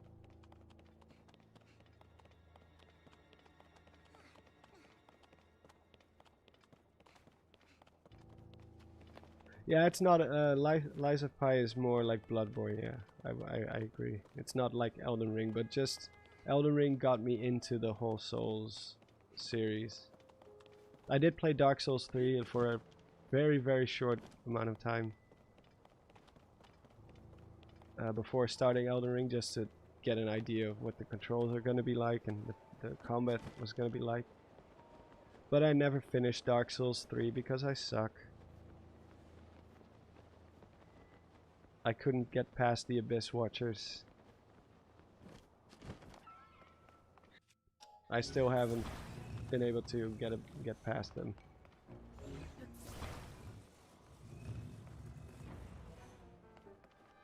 Yeah, you can hear the Famedo tune in this one. True.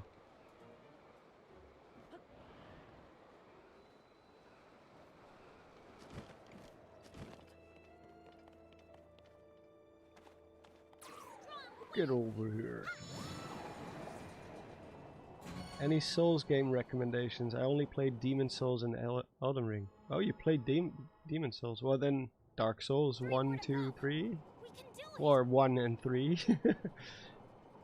Bloodborne, Sekiro. Just all the FromSoft games. I'm sure there's a lot of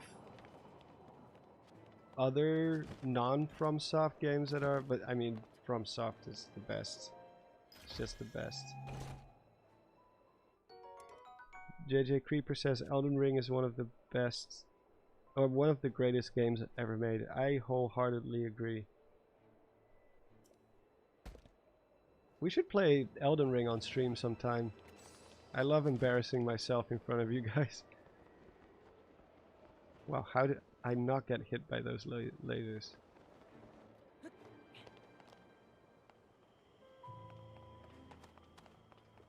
I don't think the next Zelda game has to be bigger than Tears of the Kingdom. It just needs to be more focused.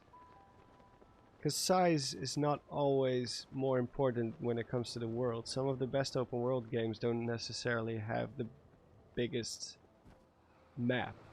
You know what I mean? Like, you can have 10 really good quests that keep going on forever, and they all lead to their own very separate, very exciting storylines, like side stories. Or you can have 100 fetch quests where it's just like, oh, I need Flint to open up my company, but I'm too lazy to go up the mountain. Can you do it for me instead? Like, that's not fun. Nobody likes that. We accept it as part of open world games, but nobody actually you cannot tell me you actually enjoy, unless the fetch quest itself leads into something bigger. Like, oh, can you get this for me from that cave, and then it ends up like turning into this whole weird conspiracy uncovering or something, or then it's okay. But just purely being like, get me 50 logs of wood, it's just a waste of time. It's just filler. That's why I hate when developers come out and say things like, our game has like 150 hours of gameplay before you're done with it. I'm like, well, that doesn't mean anything. Is it gonna be 150 boring hours, or is it gonna be 150 fun hours? Because that's what's more important to me anyway.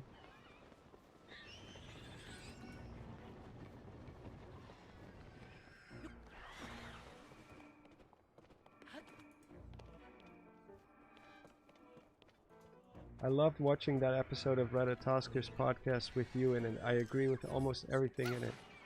Oh, thank you. Well, I mean, you mean the first one or the second one? Because we did two. And I think on the second one we were even more harsh towards this game than we were in the first one. Because the first one, it was still kind of like a first impression kind of deal.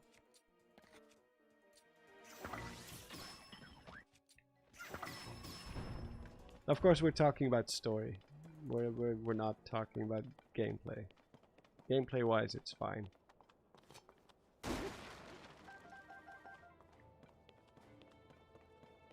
Tell this to Aonuma.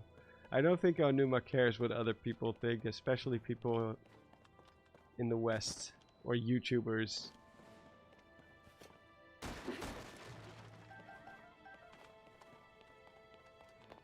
He's got better things to do. Oh yeah, you cannot go here from this side. You know what? I think it's fine if he doesn't. If the Zelda team keeps doing their own thing, because at the end of the day, they will just do what they want anyway. And that's also what led to a lot of great things, and why Zelda is so unique. So let them do what they want to do. Let them give us something that we didn't know we wanted.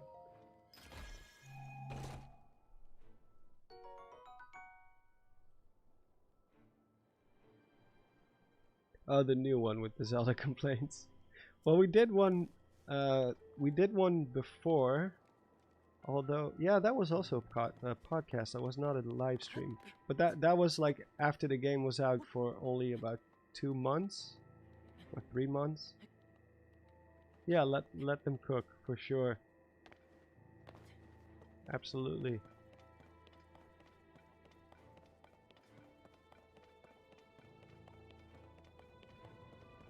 That's what we talked about last stream as well, is like, even if you really do not like this game, like, so I think someone came out and said something on the lines of like Tears of the Kingdom ruined the franchise. I'm like, no, it didn't ruin anything. It at most, you did not like this game, which is totally fine, but it didn't ruin anything. Zelda 2 did not ruin the franchise. Nothing ruins it until it becomes something consistent. If they keep failing over and over again, then yeah, at that point you can say like the series had a downfall. But one bad game, or one game that doesn't resonate with you, I should say, because obviously this is not a bad game. It's just either it works for you or it doesn't.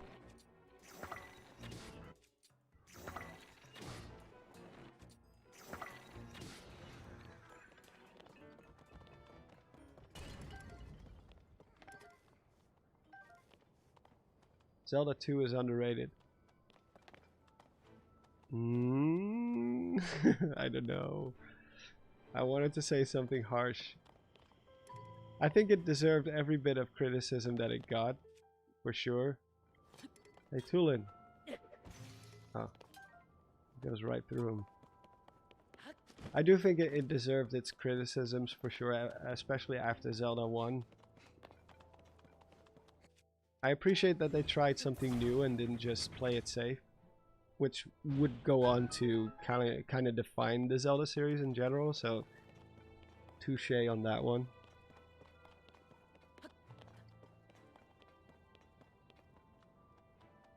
But yeah, I think it does have major flaws. I played it for a fair bit, but I just cannot get through that game.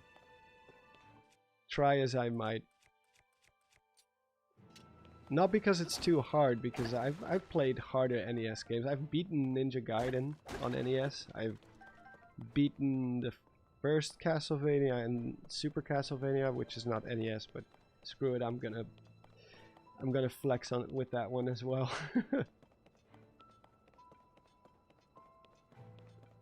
So it's not like it was too hard, it was just so cryptic, where you'll just like, how was anyone supposed to know this without a guide? Like, it's almost like this game was made to sell Nintendo Power. or any other equivalent to Nintendo Power in your country, because we did not have Nintendo Power. We had Nintendo Power Unlimited, which is totally not the same thing. I need icicles. Where can I find icicles? Or I can just glue a weapon to it.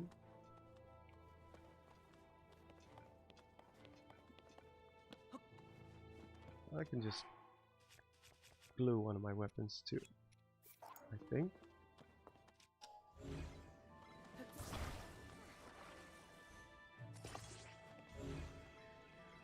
That's not what I wanted. Ugh. There we go.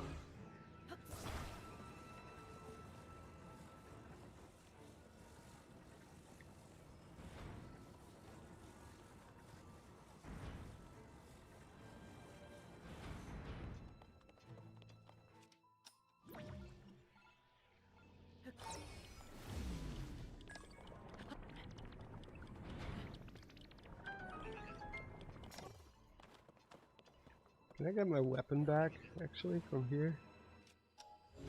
I would really appreciate that. Yeah! Ugh. Woo!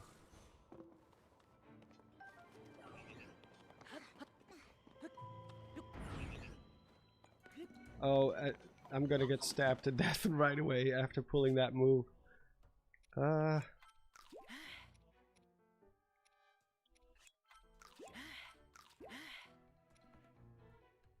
Next Zelda is gonna be about the Blood Moon. Maybe. I thought they were gonna explain the origin of the Blood Moon in this one, but they did not. They, in fact, did not. Oh, God, God, God.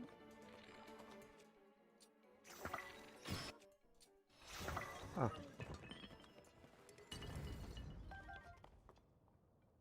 He was a weakling.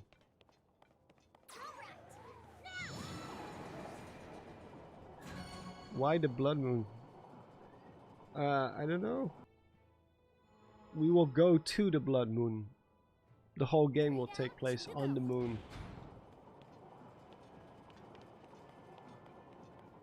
Just like Majora's Mask, but the whole game will be like that. Like the final segment.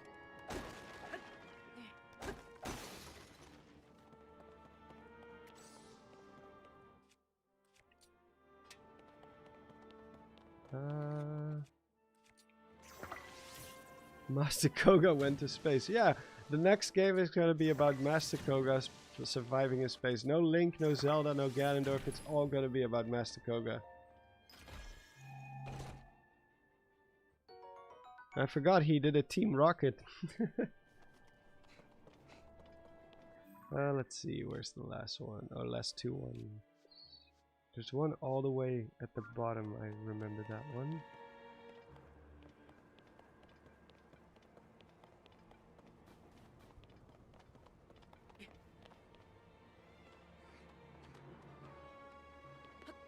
To infinity and beyond.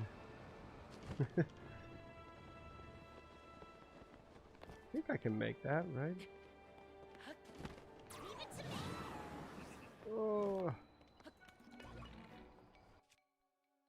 Are you gonna hit me now?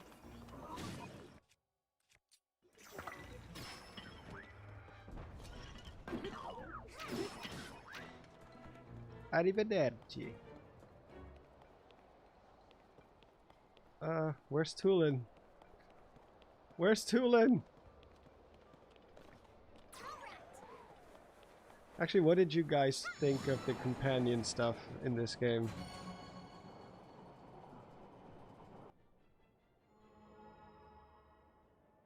Just the fact that you have to do the dungeons with someone else, like with an AI.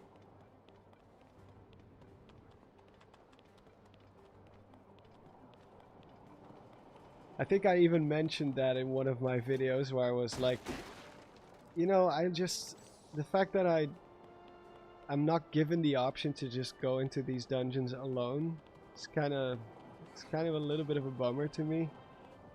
Because I like just being on my own when I do a dungeon crawl. I don't want to have AI partners. At least not with a game like that. Maybe with a D&D type of game it's different, because it's all about party management and stuff. But not like with a third-person action RPG, whatever you want to call it, like this.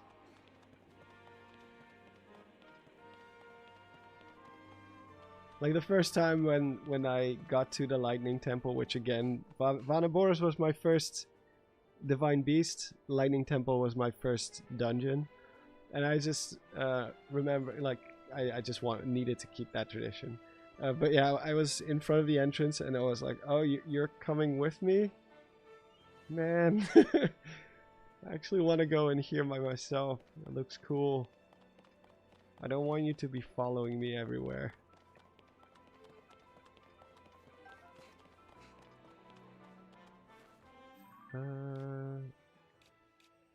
The last one is here. This is the stairway to downstairs. Oh, there's another opening on the other side. Okay.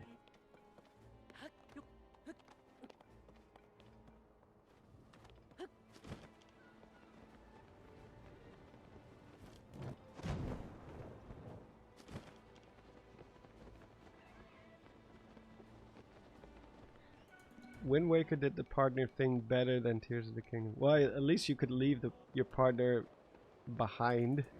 But even there, I did not really like it.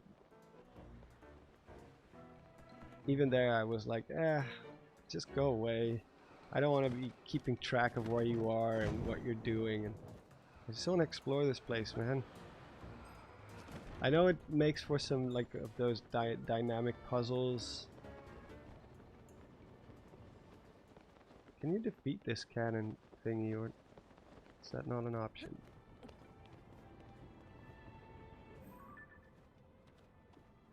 Sir? Do you have time to talk about our Lord and Savior, Hylia? I cannot shoot through these, right? Oh, I do. In a lot of games it will just be like an invisible wall. He cannot touch me. And he's dead.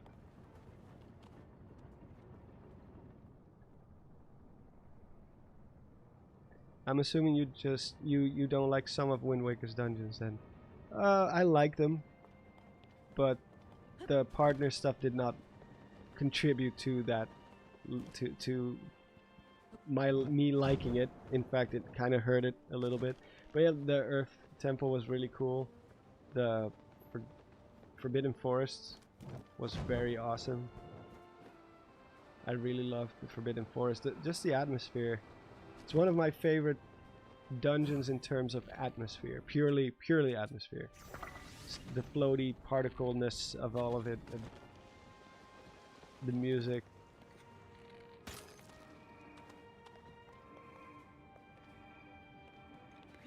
It's not nearly, like, it's definitely not my favorite dungeon by any means, but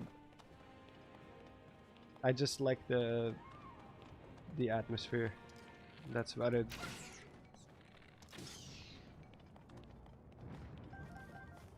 Temple of the Gods is really good too.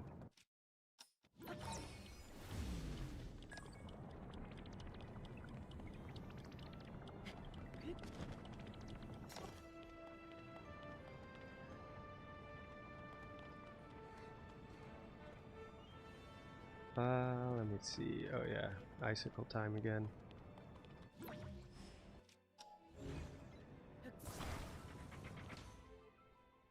Whoever said the depths didn't have a lot to discover. I don't know who said that. I did probably at some point. But most of the stuff you're listing off are just collectibles, eh? It's just things you have to find. That doesn't necessarily make for... Like when people... Like if you enjoy that kind of stuff, like power to you, but when people are talking about... like there's nothing to the depths, they're mostly talking about like lore-wise or either lore-wise or just like big discoveries. Like yeah, collecting Poes is fine and all, but oh, it did work. Come on, Tulin.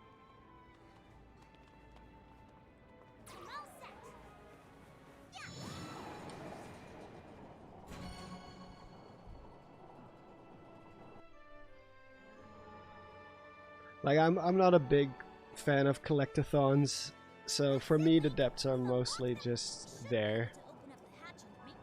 The first time entering it is really cool, for sure, and the music is cool, and especially when it's still pitch black and you don't know what's gonna be lurking in the dark. But it kind of, for me, it did lose its charm a bit after a while, because like, oh, okay, it's another Colosseum, it's another mine, it's another thing that I've already seen before. And most of the bosses there are just the dungeon bosses. Aside from the frogs. The frogs was a nice surprise for sure. I like the frogs. The big one. The first time I saw one, I immediately booked it out of there. I think that was on the way to the Lightning Temple, so I was still at like 4 or 5 hearts at that point. I had almost nothing. Why were the Sky Islands not visible in Breath of the Wild? Cloud barrier? I don't even know if they would remember the cloud barrier, but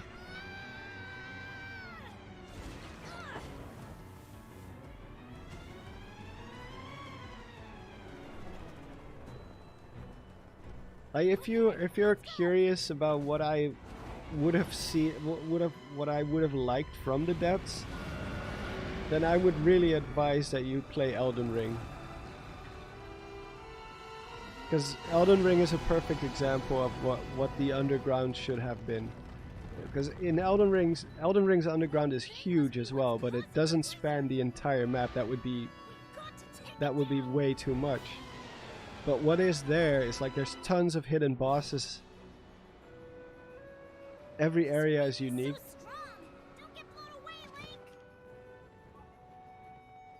Gotcha, Tulin. Actually, before I fight this guy, I really have to go to the bathroom real quick. Or else, by the time I finally beat this guy, I'm gonna explode. So just give me 5 minutes, and I will be right back. Or 2 minutes should do it. I'll just put it on the waiting screen for people who join and think, wait, where is he? What's going on? I always forget to put it on the waiting screen. Oh wait, that stream starting soon. No! Be right back. It's the one that I need. There we go. Even Skyrim had better underground sections. Yeah, I think so. I'm struggling to think like the caves and stuff. Ugh. But yeah, I'll be back in 2 or 3 minutes.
And I am back already. Let's defeat this guy. Actually, by the end of the fight, I need you guys' help with something. Like, I'm at a part in the script, and I feel like I'm forgetting some stuff. So maybe you guys can jog my memory a little bit. We can write that part of the script together.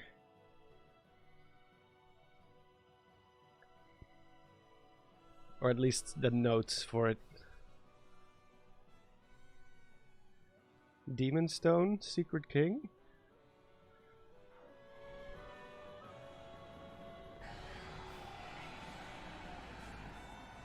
We need to find a way to hurt it.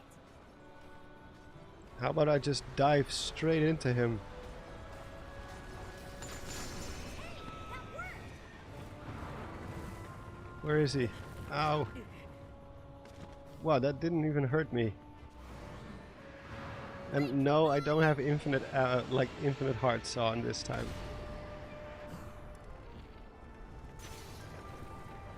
Again!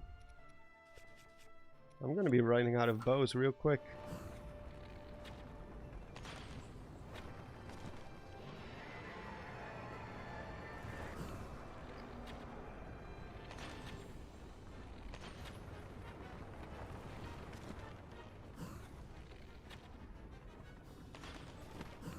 I think I got him, right?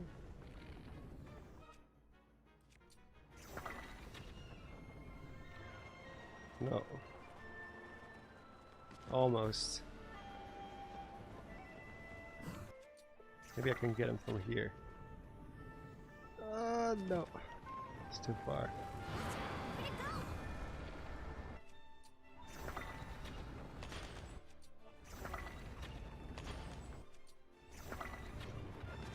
Ah.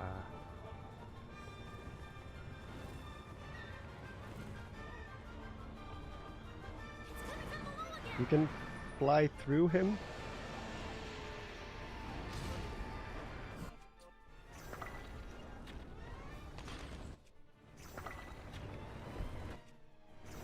Why do I keep running out of stamina so quickly?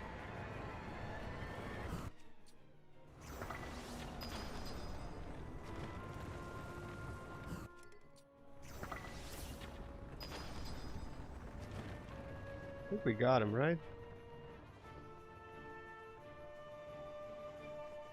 Yeah.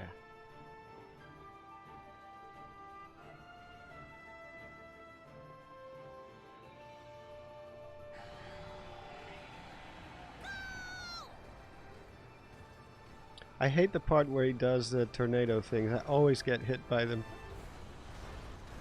Ow! There we go. Eat some stuff.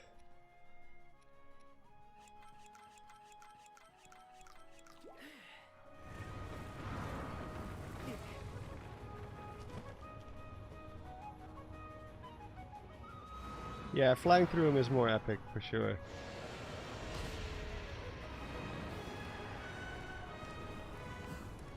Oh, this part of the music is awesome. Da, da, da, da, da, da.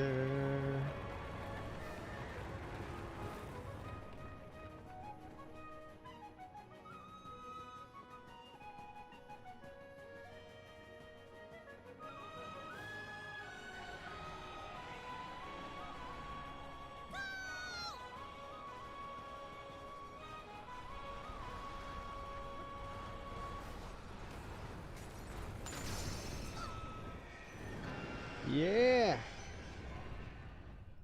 Yeah, the music is really epic in this one.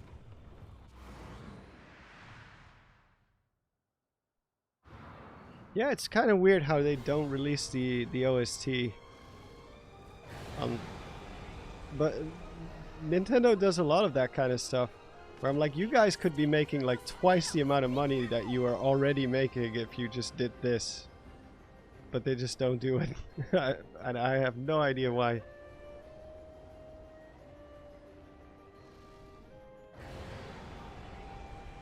Maybe they're just not aware of it or something. Close to a tornado. Yeah, I get that. Don't get too close to the tornado. You just eat a raw fish. Oh, that's actually a waste.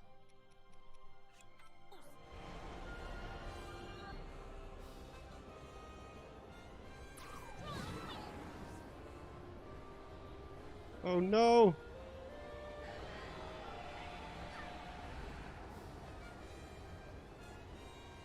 Ah, there we go.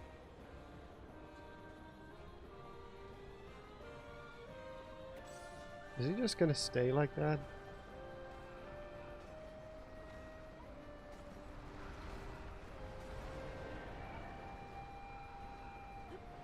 Oh yeah, he's just giving me time.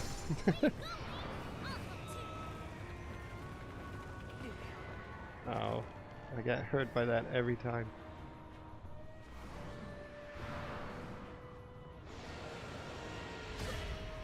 Ow. I shouldn't watch the chat when I'm playing. Is this your second playthrough? And the first on stream? It is my second playthrough, yeah. I have played the game on stream before, but mostly just messing around, I think. Not like actual story progression.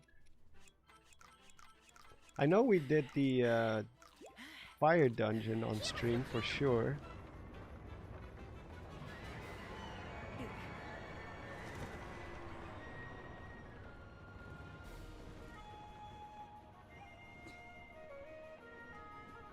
Come on, do the thing.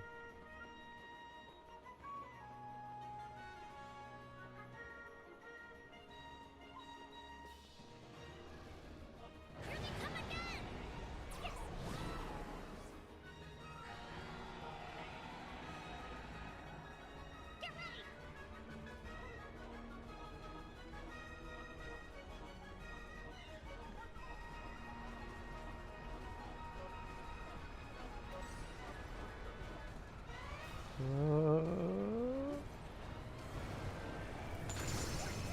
Yeah.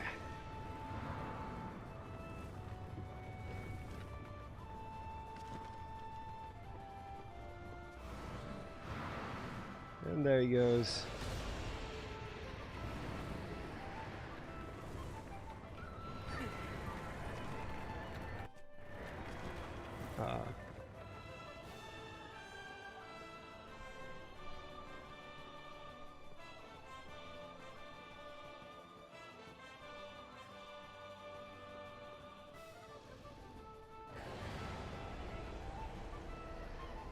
Uh-oh. I can help you with my control of the tool. Even in these gales. Just give me the word. Yeah. Just a little more, Link. I think we got him.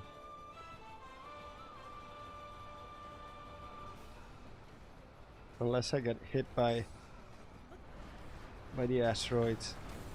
Woo! Easiest boss, yeah.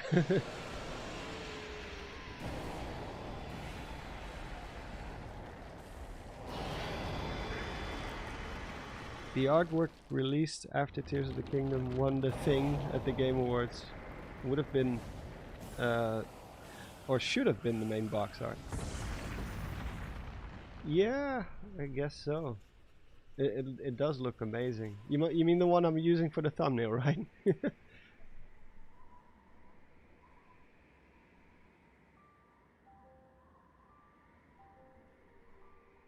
The water tempo is the easiest, yeah, for sure.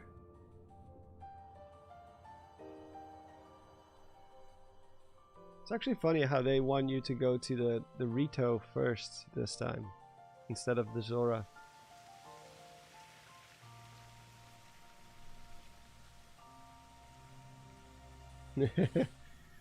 Tulin, it's not my fault I don't have wings. Yeah, it's must be very easy for him. Or we're gonna get the sentence. We're gonna see the meme. Just gonna hit record real quick.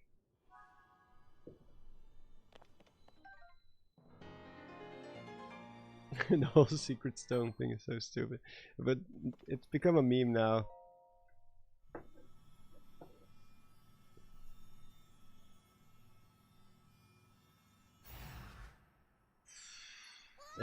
Everyone get ready.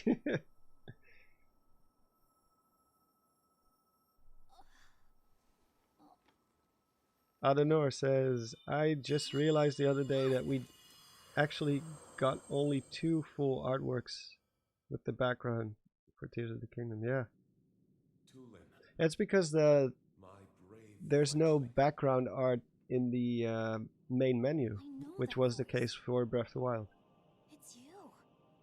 You're the one who's been guiding us? Yes, Yes, Zelda is a dragon, my by the way. predecessor I was from a there. time long Might be ago. good information to know, I proudly since you're served going to be Hyrule spending first king. a lot of I time was a Rito wondering warrior where and Zelda is. sage with control of the wind. But you know what? I'm not going to tell you, actually. Never mind. I didn't say Winds anything. follow. I would expect nothing less from my descendant. Like, why couldn't they just have a cutscene with this guy, That this monk sage guy, and show full of how that he intense was like wisdom. and what his, It was like the summoned things he by the did? Demon King. He thought it could stop you from obtaining the stone That would have been you cool just to see. found. My secret stone. Demon King? Secret stone? This is a lot to learn all of a sudden. There it is. I know. But listen while I tell you what happened in the past. A It tale never of gets the old, imprisoned no. war, and the mission our people must accomplish. Why don't the sages tell us? Don't they know? Yeah, they totally know. When the kingdom You can of see them Hyrule standing on the was cliff still young. when Zelda transforms. Obviously, she would inform all the sages about her plans because they kind of carry on from there. They rise the Temple of Time up into the sky, and The first you know, king of they, Hyrule requested my aid. like, obviously it was supposed to be part of the plan. Other warriors. There's no way she wouldn't tell the sages. Rauru entrusted us with amazing artifacts. Secret stone. But the fact that we actually see them standing there, that was the final nail in the coffin for me, where I was like, so these guys knew all this time. They could have easily told us what happened. Instead, they all just talk. They all just explain the same cutscene of the fight with Ganondorf. Like, did we really need to see this 4 times? 5 if you count Minoru. In the end, King Rauru realized that we would not be able to defeat. Zelda is really dumb in Tears of the Kingdom. Yeah. King Rauru sacrificed himself and sealed the Demon King away. Well, that's what I wanted to list off in a moment after this cutscene.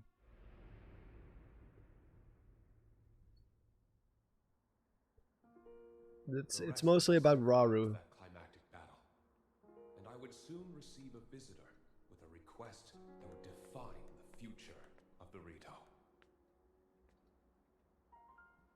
Ganondorf should have done the sneak attack again. He had this punch Link in the back when he's not looking. That's just his main thing now. He just sneaks up on people and punches them to death, breaking their spine with one punch. Just a falcon punch to the spine. But Link will only succeed with the Rito's help. Summon the winds and support this hero. It was clear what part the Rito would play. He does the suavemente, yeah. It will be an honor to defeat Ha the ha ha Demon ha King. ha ha. I swear to you Oh, that it's when the such a Demon King returns, good channel. Rito's Sage of Wind will awaken once more. I think he's one of the few And you can animators count who on the actually can full make it work. support of the Because Rito. he just gets such insane numbers. Because being an animator on YouTube is one of the hardest things ever. Unless you have a team of people, and even then it's And now very I hard know to about the imprisoning break war, even. and a mission I Because accepted on making our animation is just so save time Rito it's village. so There's more time to consuming do. in general compared to just Demon recording King yourself will soon talking about recover his something. full strength. Like, Tulin, YouTube is not my friendly brave to fledgling, animators at all. You must take up my secret stone and honor the Sage of Time's request. Fight the Demon It's called King Warlock Punch. Yeah, with the true. swordsman Link. He has a ton of Patreons too, yeah. Even if he didn't have Patreons, like, his Mission. videos are long enough and they get such like amazing amount of views that he can actually make it work. But if you slave away for half a year on one animation and you only get like 200k views, let's say 250k, which is a respectable amount of views for a video, no, don't get me wrong, but that means you can only upload a video like once every half a year or so. Because even 1 minute of animation can take weeks and weeks to finish. I know from my own experience. It's very, very time consuming. YouTube is not very friendly to dedicated creators at all, says A. Yeah, true. Given how they've been promoting Sniper Wolf, which is like the bare bottom of content creation. I am the Sage of Wind. Look, check out what I That's can like do now. bottom of the barrel.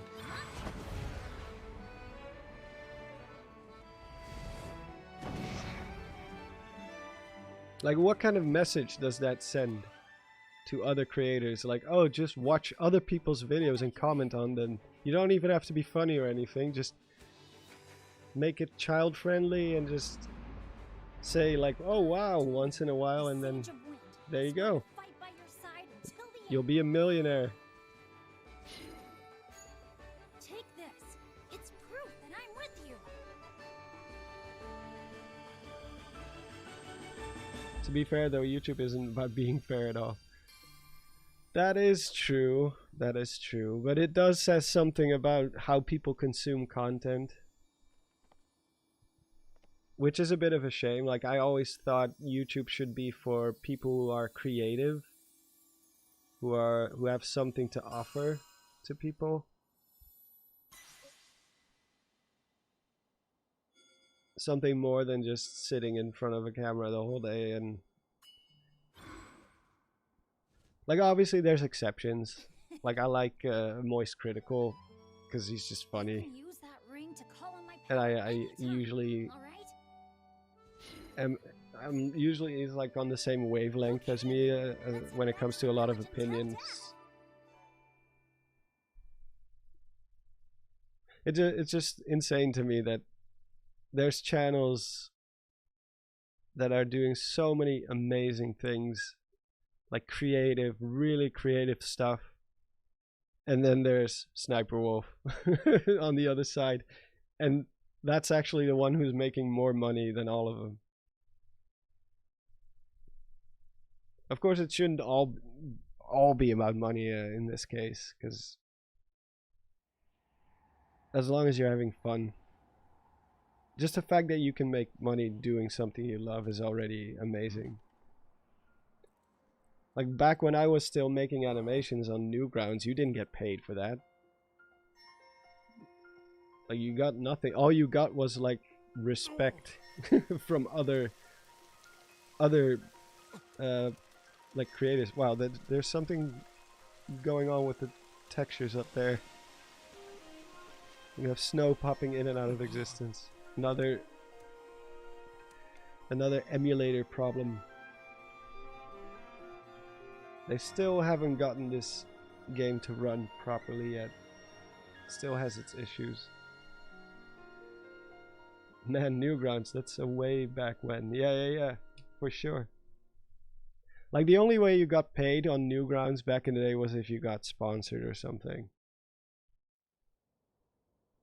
But making it onto the front page, getting thousands of views back then was just, it was all about just getting exposure. Getting respect from your peers, your fellow animators.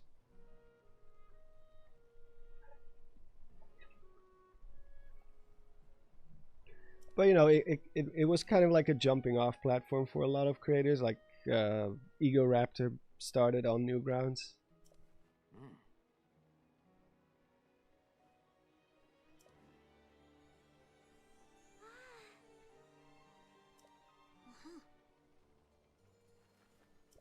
Yeah, it is wholesome, but you know, artists do like to get paid at some point. So, you know, Newgrounds was fun, and it's a great place to, or it was a great place to get experience. I don't know how it is now. I haven't been on Newgrounds for a long time. But it used to be a great place to get your stuff out there and receive some criticism, improve. Because all the animators I know, they are the most critical people I know when it comes to their own work. Like, most animators hate their own work.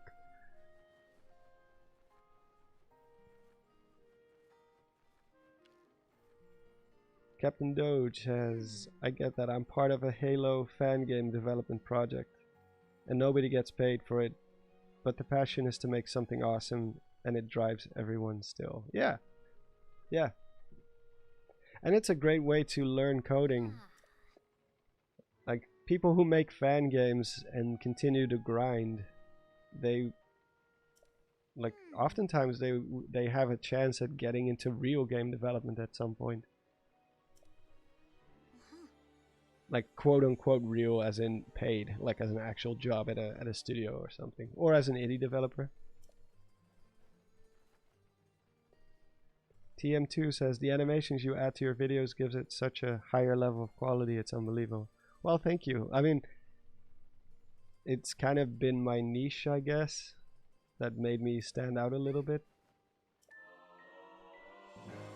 And I just love doing it. It's just fun. Usually the animation part of any Zelda video I make, or any video I make, is the fun part for me. That and the editing. Seeing it all come together. Alright. We did it.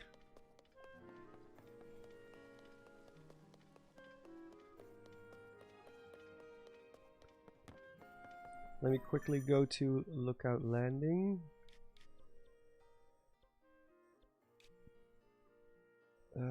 That's here. You love making cool thumbnails too, says Adenor. Sometimes it's a bit of a annoying thing because I usually do my thumbnails last, and sometimes it holds up the video. But once I get into it, into actually making the thumbnail, I do enjoy doing it for sure. Where are you going now? I don't think we have time to do another dungeon for sure. But I guess we could get a few of the memories. I could record those at least. Oh, and actually the Rauru stuff, we can talk about that on next stream. Because I want to make a list of all the things that Rauru knows but doesn't tell you, but he totally should tell you.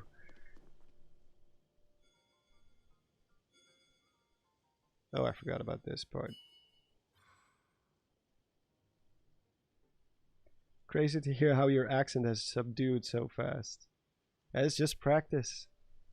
Anyone can fake an accent if you try like long enough.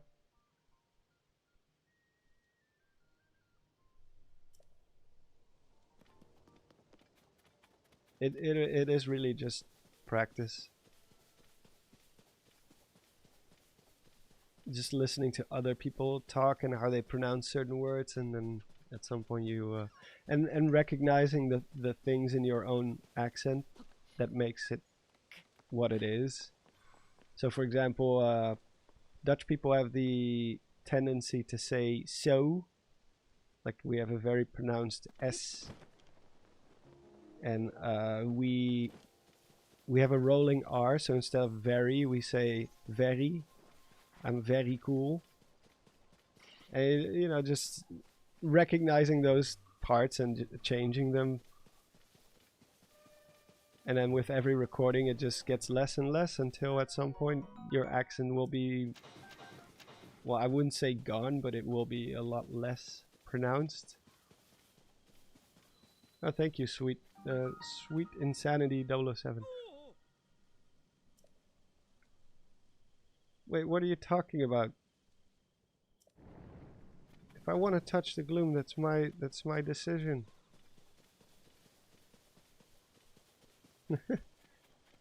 Let's get the tower. You're Scottish. Scottish Bavarian.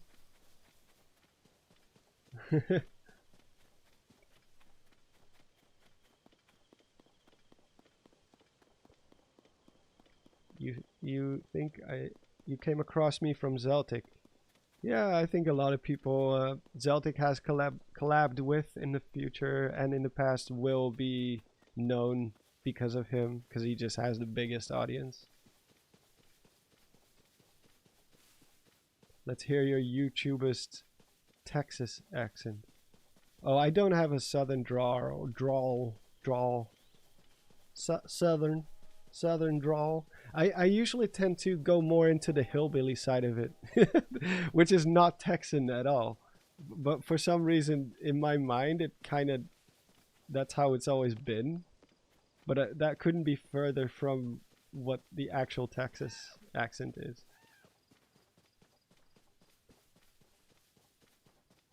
Right? I mean, hillbillies, that's not Texas, right? What is the hillbilly accent? What area of the US is that from? Is that like Florida? Florida?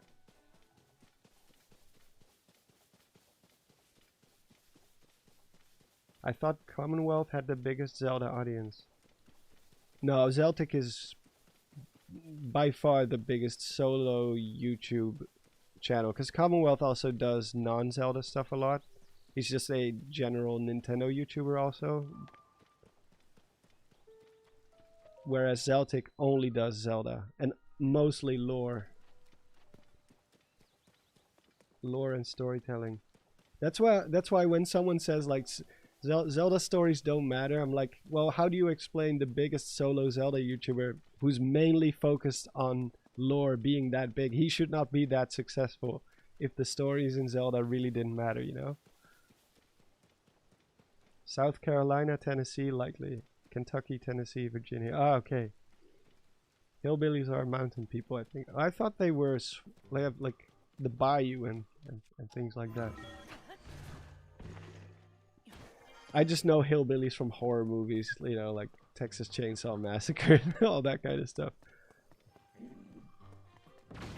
Which, what the well, okay then. Well, Zeltic is British. British is automatically, you score more points if you're British when it comes to your accent. Especially if you do the storytelling stuff.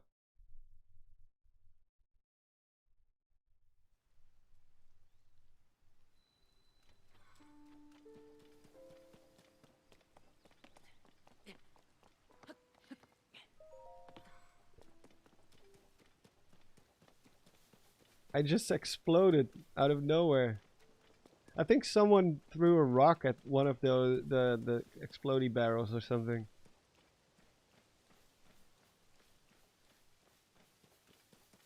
I wouldn't say story and lore are necessarily for hardcore, because what defines a hardcore fan to begin with?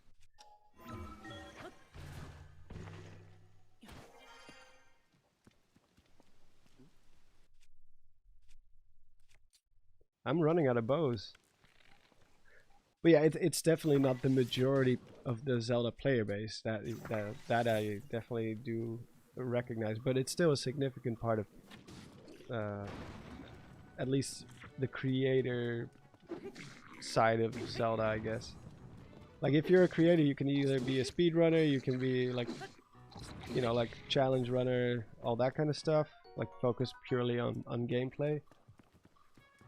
You can do lore, you can do like trivia, I guess, which is both lore and development history, game analysis. There's either way, for each one it's gonna be a certain niche, because not everyone is into speedrunning, but it's still a significant amount of people.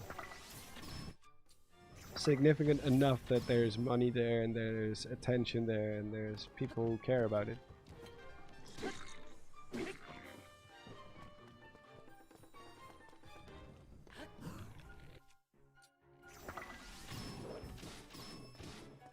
Damn, Tulin.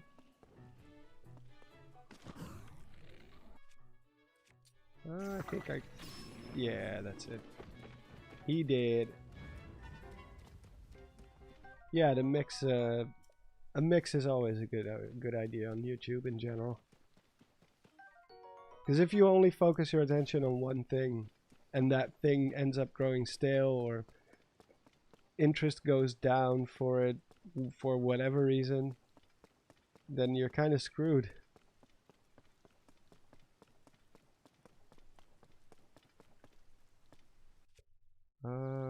Let me see.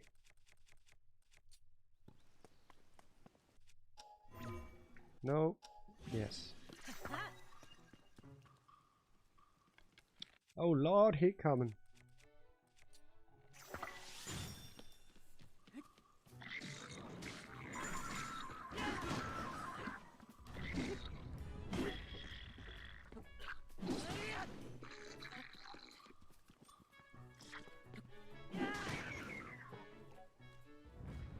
Imagine being an Animal Crossing YouTuber. You wait 5+ years and you just get one game. Yeah.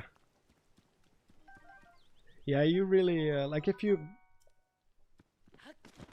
do tutorial stuff, because there's not really like big lore there, right? Like then you have to just do an Austin John type of thing and just go with whatever game has gains a lot of traction at that moment. And just hammer out good tutorial videos, and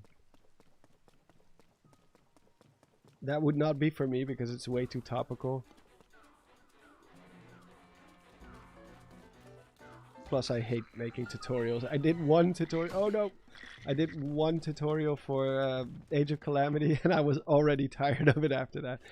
People wanted me to do a guide for every character. I was like, I'm not really a tutorial channel though. I just thought I would give you guys a little basics video about the combat and that's it. What's speedrunning? Well, just type in speedrunning on YouTube search bar and find out.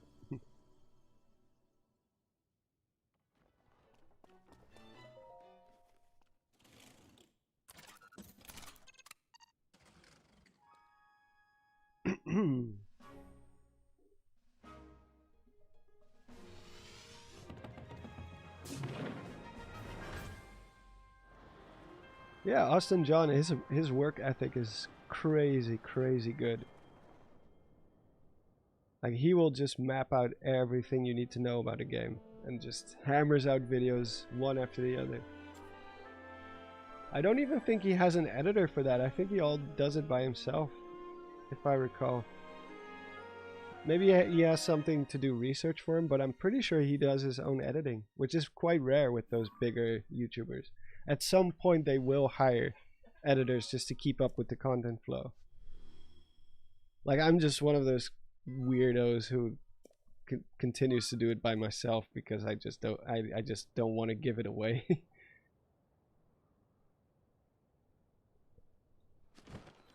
But a lot of bigger YouTubers have editors who do it for them.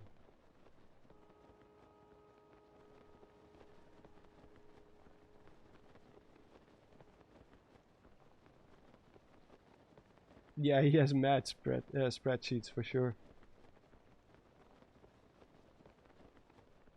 And also one thing to know about Austin John, he is a crazy big Zelda fan. Like he loves Zelda. He loves the Zelda community. He loves the Zelda creators. Like I met him at PAX, and you can just sit down with him and talk about Zelda for an hour, and he won't mind. He thinks it's totally fine. Probably the more drunk he gets, the more he wants to talk about it. I don't know, but he's a great guy. He was interesting to talk to.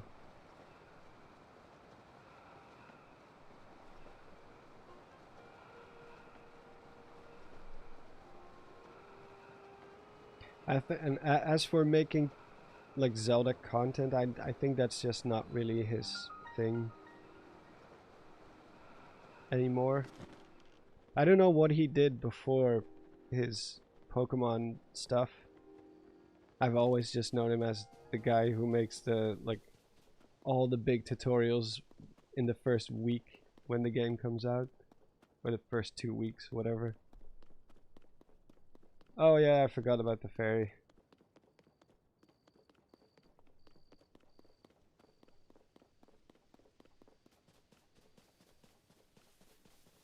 Like, I don't know Austin John personally very well, aside from that meeting at PAX and hearing about him from other Zelda creators. But I do know he is genuinely crazy about Zelda.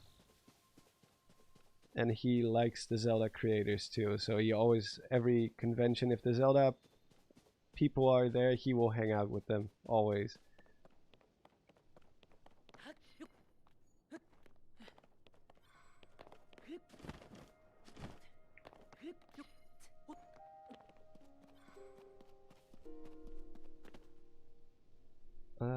Where are we going? Oh yeah, I'm just gonna get the memory.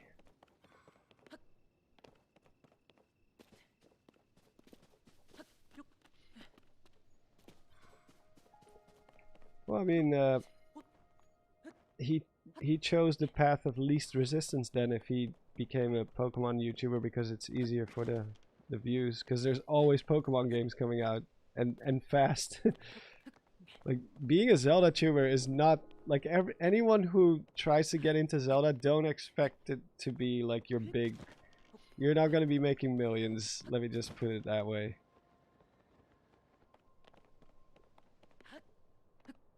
It's not the easiest choice of topic. You really have to do it because you care about Zelda, because you actually care about the lore, because you care about talking about the game, researching the game, doing whatever, playing the game, of course. That's why you do. Yeah, imagine being a Metroid lore channel. That would probably be the only one that's harder out of Nintendo's big IPs. Maybe Star Fox.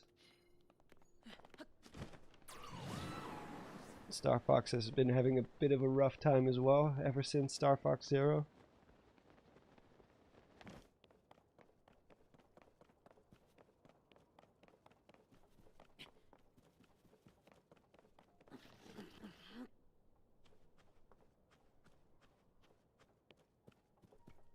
Bandit is literally pivoting towards Metroid. Well, he really loves Metroid and Metroid lore in general, so power to him. I think Bandit just wants to do whatever he wants to do, so when he's into something, he wants to be able to talk about it. So for a while there, he got really into Five Nights at Freddy's lore. They decided to go do Five Nights at Freddy's. That's really cool. And I know Zelda will always have a very special place for him. It's just that this game is not for him. Like, he likes the Wind Waker storytelling. He likes the Ocarina of Times, the Twilight Princess stuff. That's his thing. So for him, this game is just not. It just doesn't work for him. At least not for content.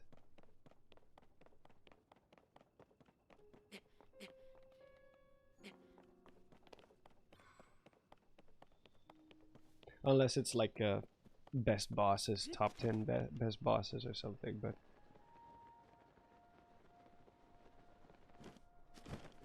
you will see that more and more with some people just kind of skipping out on this game and being like, you know what, it's fine. I'll just talk about another Zelda game in the meantime. Yeah, he likes deep storytelling. He likes wacky theories. He likes... Like, there's a reason why his channel better is like the mimicking the part with the what's it called, like the whiteboard with all the papers and red wires running through it. I forgot where that's from. Is that from Horrible Bosses or something? I know it's Charlie Day standing in front of a whiteboard or something. You know, the meme, the classic meme. Sonia. But that's him. He likes making crazy connections and finding all sorts of little things, and that's, you know, it's not really in this game, man. Not really. King Rauru, before you face the Demon King tomorrow, there is something I must tell you. Okay, let's just see what she has to say. I came to this era after finding a man underground. Go on. When I witnessed what the Secret Stone did to Ganondorf, at that moment, I knew for sure. Oh, what did we you? found underground, that was him. You really put that two and two together one day before you faced the He Demon King. continues to live on, all the way until my time. In tomorrow's battle, we won't be able to defeat him. No matter how strong we think we are, he'll survive.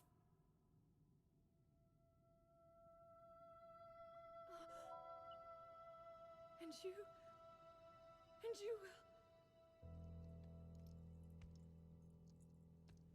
Okay, so like, I get that maybe it's only at this moment that she realizes that the hand is Rauru.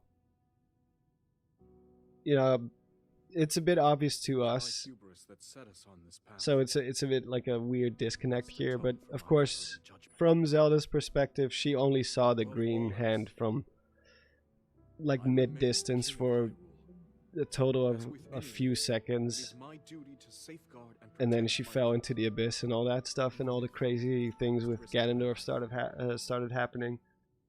So I can imagine maybe she only put that together just now. And if it proves impossible for But us to defeat Ganondorf, I find it a bit hard to believe that she's been in this era for all this time, and that legendary and only now does she talk about the story about finding a man underground. You would think that would be one of the first things she tells Rauru. Like, as soon as she arrives in the past, one of the first, like logically speaking, one of the first things Rauru should be asking is, what are you doing here? Where did you come from? What happened? What caused you to be here? And she should immediately, you know, spill the beans. Like, oh yeah, well, we went underground.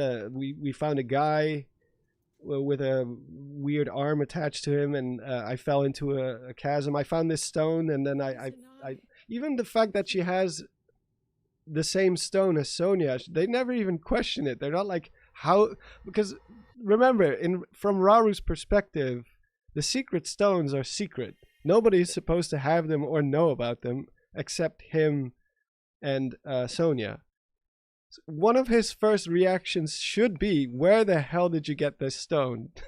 Like, how did you get this? You're not supposed to have that. Nobody is supposed to know about them even. Instead, they fully accept the fact that she has that stone, that she has the secret stone, that they never really ask anymore. Like, they should have had a conversation like this much earlier when she arrived in the past, even if it was off screen or something like that. Instead, one day before they actually go into battle against the Demon King, then that's when she finally tells about the story about what happened right before she arrived in the past.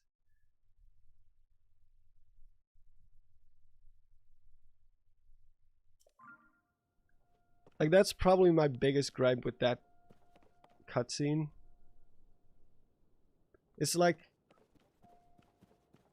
it's a mistake that so many stories make nowadays. I don't know if maybe it's because I'm paying more attention to it, but I've been watching this series called From, just FROM,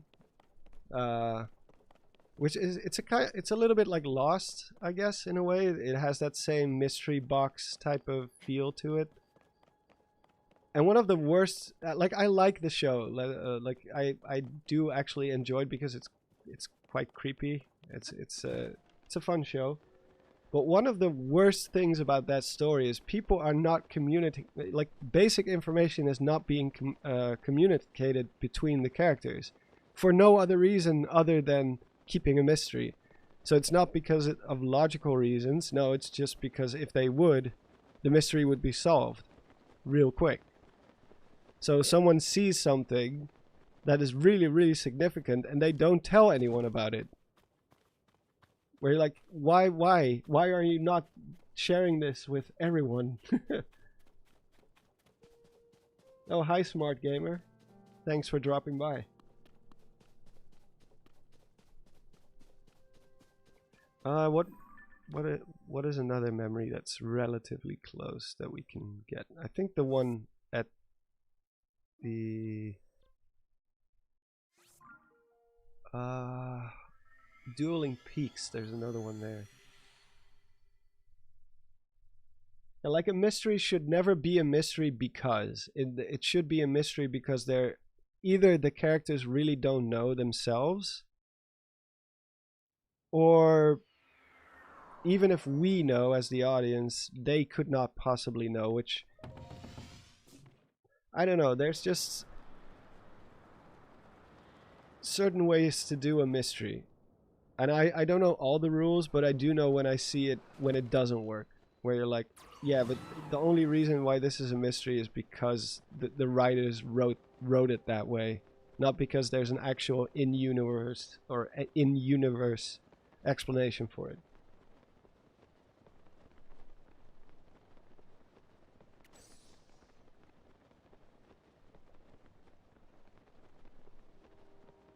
Oh, thank you, Mickey. Mickey, twice. Yeah, Tears of the Kingdom is definitely a technical marvel, for sure. I agree.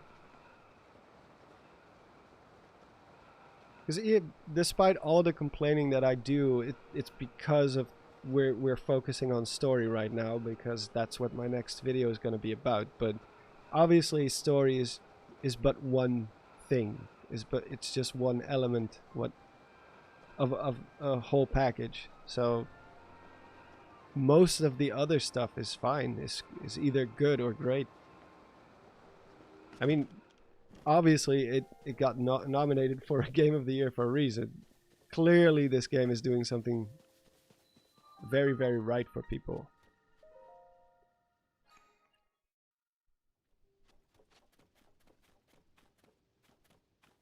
I just hope that with my video I can at least convince some people, or not necessarily convince people, but give people a better understanding or a better overview of why why some people really, really do not like this story, without having to vilify them for just say like, oh, they're just hating on the game for the sake of it. Like, nobody is hating on this game for the sake of it, except people who do not like Zelda in general. Like people who see Zelda as overrated or something. But every Zelda fan out there wants to like everything about this game. I can assure you that.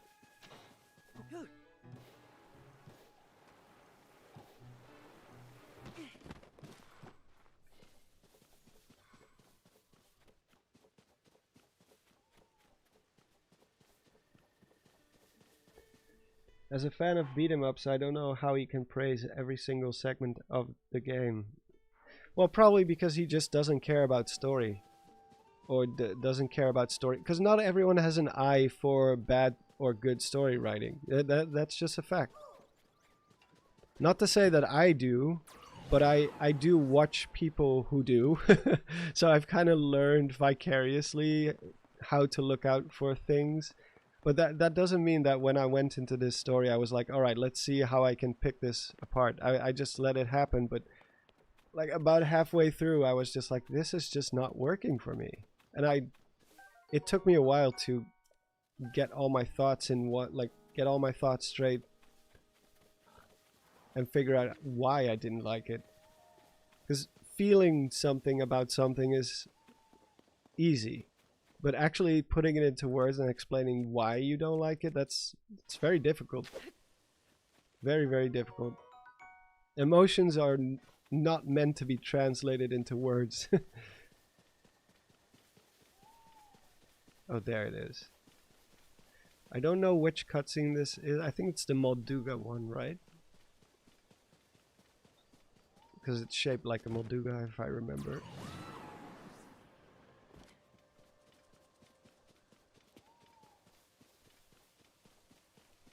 Yeah, no, no game is perfect at the end of the day, that's true. And I don't expect anything to be perfect.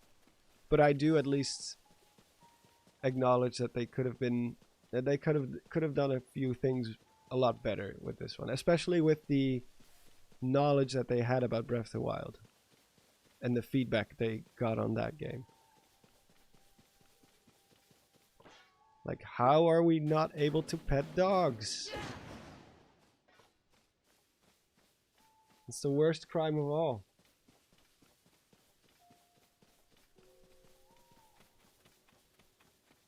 Where is it again? It's so much easier to, oh, it's right here. Okay.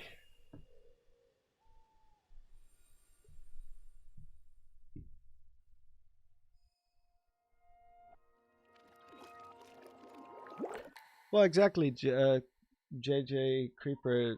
Like, some people really get put off by a bad story in the video games. Other people don't. Other people could not care less.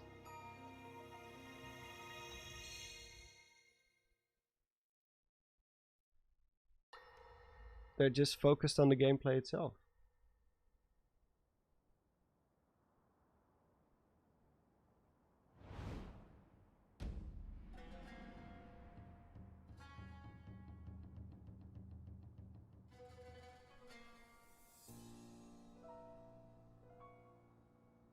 They don't even let you pet dogs just out of spite. Yeah. They're just like, screw these people.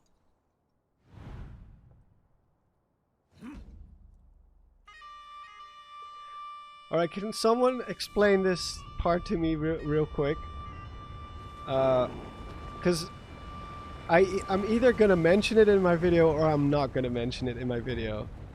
But how are these Moldugas supposed to pose any danger to them? They're on the Great Plateau, right? There's no sand there. Like, are they just all gonna slam into the wall? And then, I don't know, the wall breaks and falls down? Like, what was their plan here exactly? What was their plan of attack on this one? Because as far as I know, Molduga can only survive in sand. That's why they're not in other parts of Hyrule. And, you know, the Great Plateau is mostly rock and grass. And it's elevated with a giant wall. Oh, they could fly back then. Okay. Gotcha. They just leap out of the sand and just flop around on the Great Plateau until everyone's dead. I don't know if it's gonna be worth it to mention that in the video. Maybe just for as a like a maybe for a comedic bit, because I do want the video to be lighthearted in a lot of areas. I don't want it to be just me complaining and being super like spiteful or hateful towards my complaints of the story in general. I also want it to be funny, because bad writing can also lead to very comedic moments. And then with fiction, the like, if you get some like real life historical fact completely wrong in your writing, like, that's bad. But in fiction you can make plenty of mistakes. It doesn't really matter, because at the end of the day it's not gonna impact your life in any way. You feel bad for the Moldugas? Why is Zelda's shiny hand thingy bigger than Sonia's? I think because she has Rauru and Sonia's powers, so she has double the, or it's a Triforce, I don't know. At this point I'm not even sure anymore.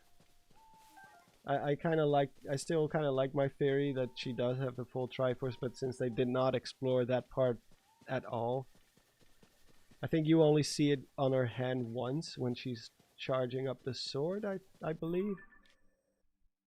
But that's about it. There's no other. They don't explore that part.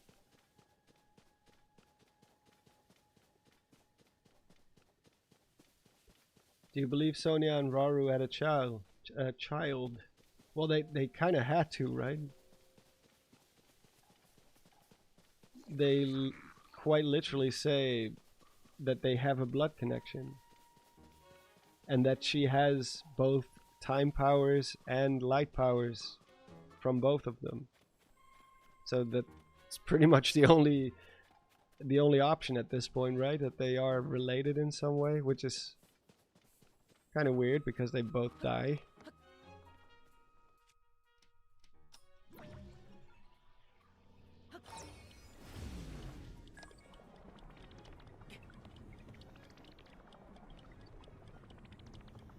Queen Sonia is a furry.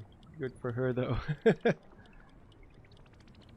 It's the abs, man. The Rauru has crazy abs. Would drive any woman crazy, I'm pretty sure.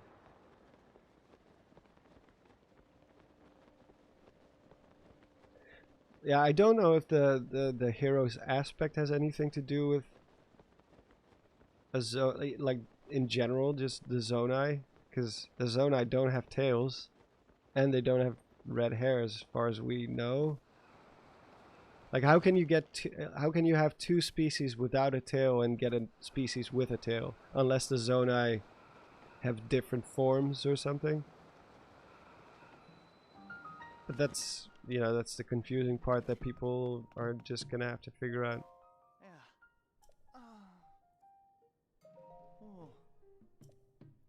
I think there's a cave under this. But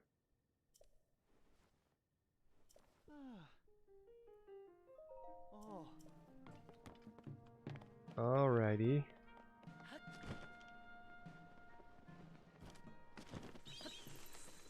Jesus!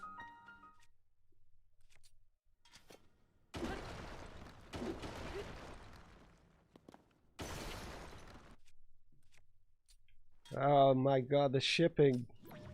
The shipping. I mean, everyone should do whatever they want, but I still find shipping so weird in this game. In general, I'm not a big shipping guy because, in my opinion, it can sometimes ruin. I've seen entire shows get ruined by shipping, because at some point it was more important. Like narratively, it seemed to become more important who ended up with who than, you know, actually telling a good story.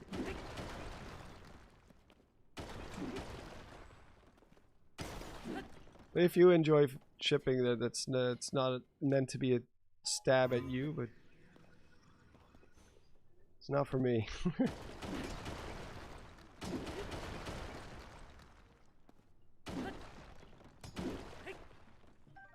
I don't even ship people in real life, let alone fictional fish people and other anthropomorphic characters.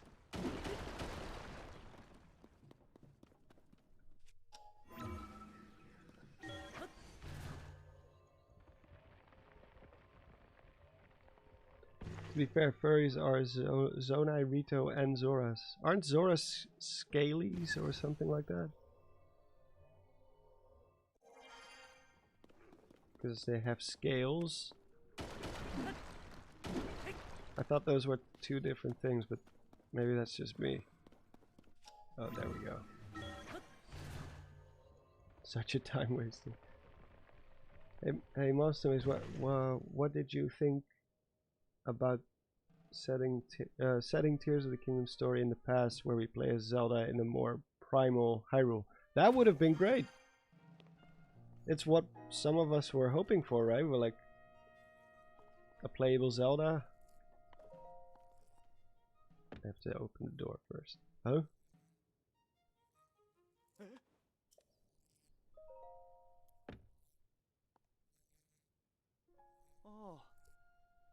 Can you open the door? Oh yeah, there's a thing here. I can just grab it. Is there another one? Oh, there's another one. Who put these sticks here? Was it Ganondorf? Did Ganondorf put these sticks here to mess with us?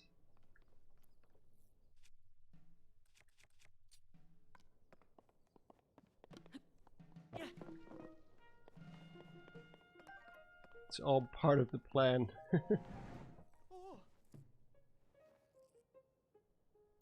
Link, the hero of doors.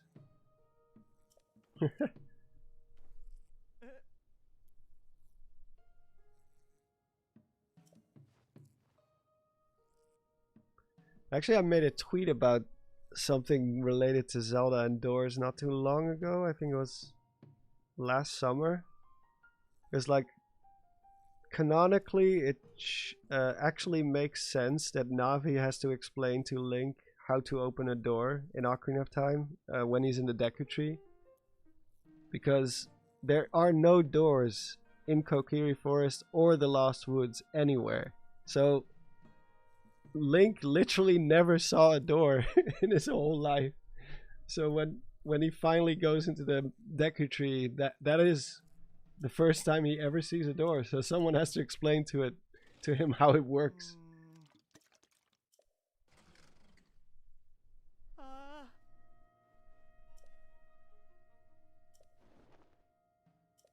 That was just a joke theory. I should have made a short of that or something, but I heard shorts are actually bad for the algorithm or something. If your channel is more long form and you do shorts, supposedly the algorithm doesn't like that, but I personally I think it's probably bullshit, but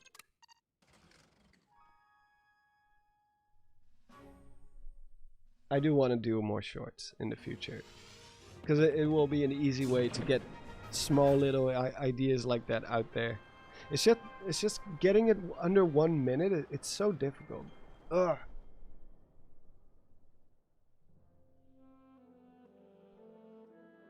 So many NPCs have the same voice sounds. Yeah. Like he had Bozai's voice. That voice, I will always know that as Bozai, the creepy guy in front of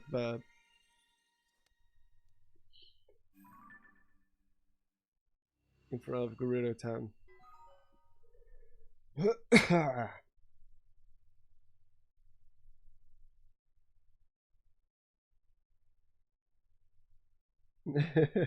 There are no doors in Kokiri Forest or Lost Woods anywhere. Holy bleep. Yeah. It's all just holes that you walk into. Just holes in the wall or in the tree trunks. Like, it's not until you get to the Forest Temple that you see the first door. Or inside the Great Deku Tree. What would that be like to see a door for the first time in your life?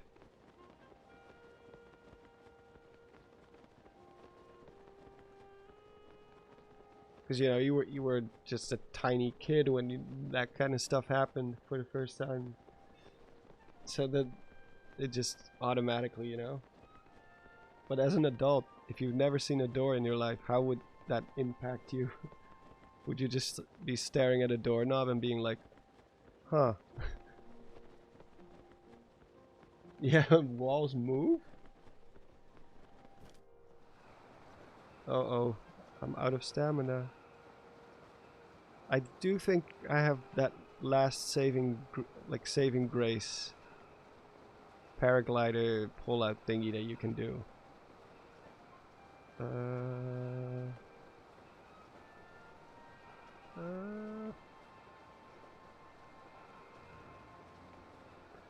If I can see the actual ground, oh god.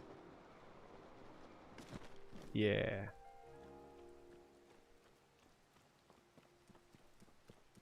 And then just walk away like a badass, like I meant that. It was all part of the plan.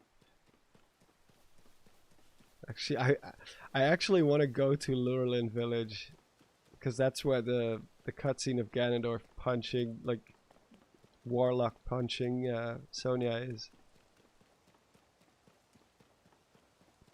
Or I guess I could just load up my 100% save file. Then I just have access to all the memories, but actually I should probably get the other one first.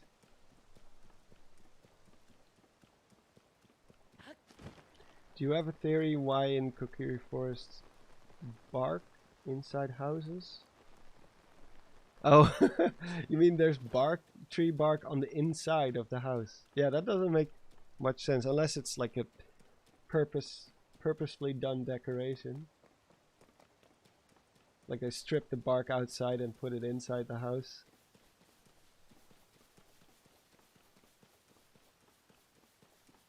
Yeah, Breath of the Wild is still fantastic. It's still great. It's actually a bit of a shame that people now kind of bash on Breath of the Wild. Like, oh, there's no reason to play it anymore because this exists. But you know, it is what it is. Can I just build a boat real quick or something? I do have fans, but I don't have wood. I can just walk around it. Actually, what is the fastest way to get? I think I'm better off just going back to Lookout Landing.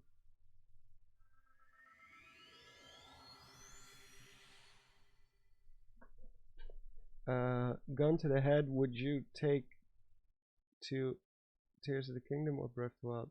What would you take? I'm assuming you mean Tears of the Kingdom or Breath of the Wild to a deserted island. It's kind of hard to say.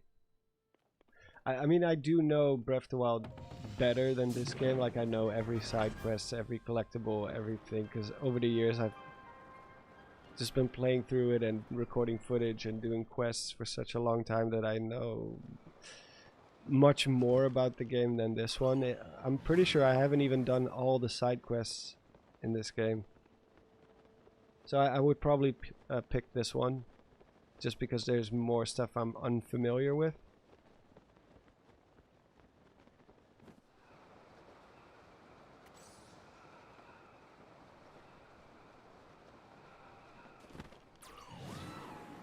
But I do prefer Breath of the Wild. At least in terms of the impact it had on me, Breath of the Wild is definitely, like, Breath is in my top 5, Tears of the Kingdom is not. And that's not just because of story stuff. It's just, it's very derivative, so obviously the impact was gonna be lessened unless they did something completely different with it, but it's just more Breath of the Wild for the most part.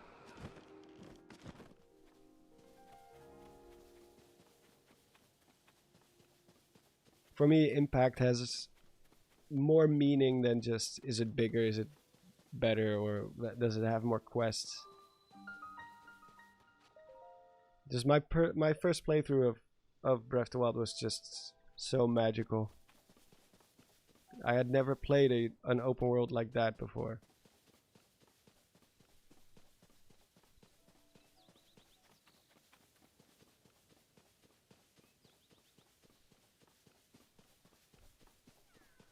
Yeah, the game has plenty of content to, like, just keep yourself entertained for a long time, for sure. It's just that in my, like, when it comes to games in my top whatever lists, it's not necessarily the biggest games or the games with the most things in them. It's also just the overall impact it had on me.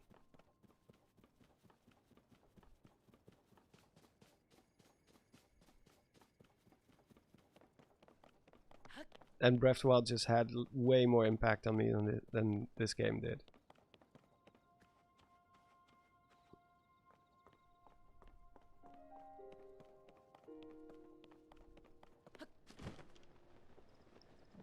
actually easier to just walk around like this, not having to do much. I can easily read chat like that, like this. There's a grass is greener mentality. In what context do you mean?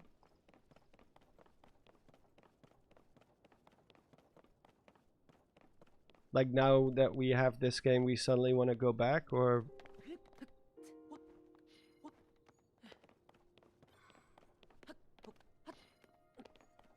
Oh, Anuma says that. Yeah, but I don't really trust the whole translation stuff. Do they even have a saying like that? Like the grass is greener on the other side? Do they have a saying like that in Japanese? I don't know.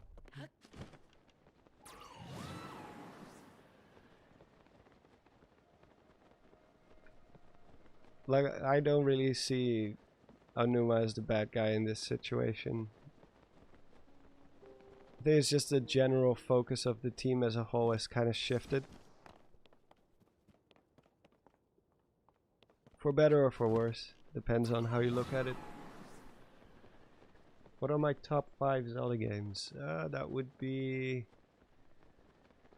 Breath of the Wild, Ocarina of Time. It's not in any order, but yeah, Breath of the Wild, Ocarina of Time, Majora's Mask, Wind Waker, Twilight Princess, I guess, currently.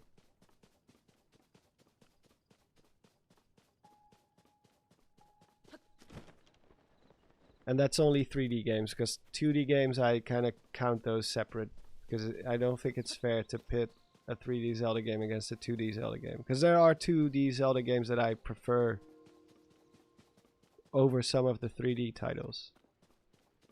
Like A Link to the Past is still freaking amazing.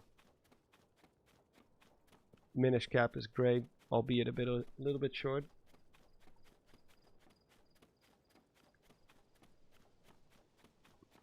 Link Between Worlds was really good too.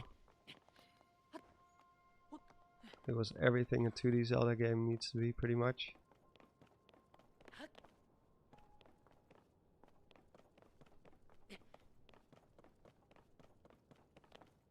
I think the only part of the Link Between Worlds I don't like is the fact that the difficulty scaling is a bit off, because you can do everything in any order. But I don't really see how they could have fixed that, to be honest.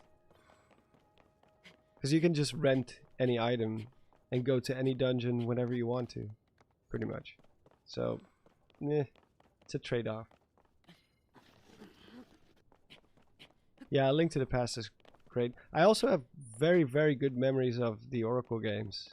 Like the time period in which I played the Oracle games was just such a great time.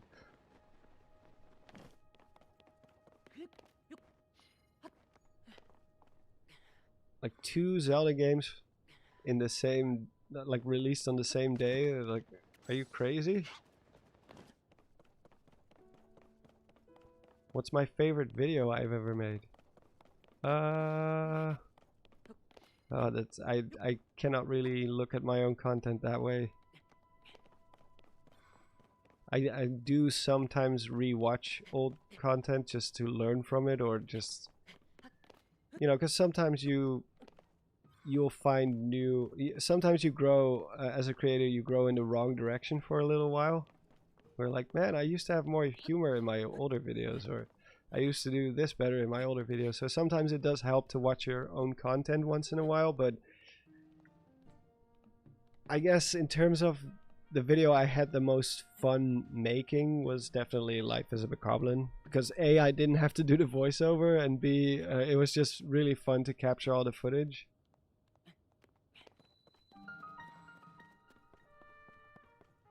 I think I have to climb the tower, right?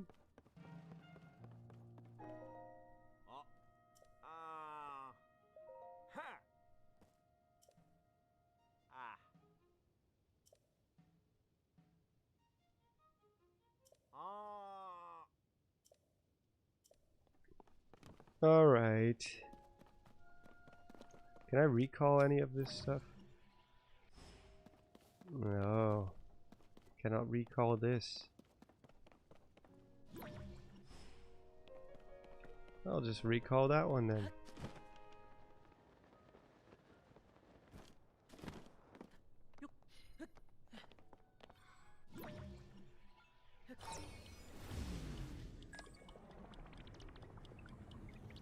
We need a sequel to...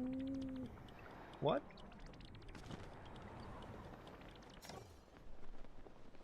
If you had to choose which Zelda game you want to see as a movie, probably Ocarina of Time, is because that one kind of sets the basics. It has all the things that a Zelda movie probably should have, except do it better.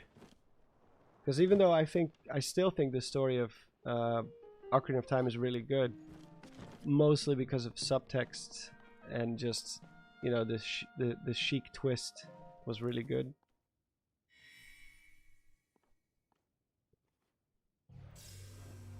But Ocarina of Time's subtext is probably what makes the story the best overall. The whole idea of time being cruel, creeping by, like coming of age things.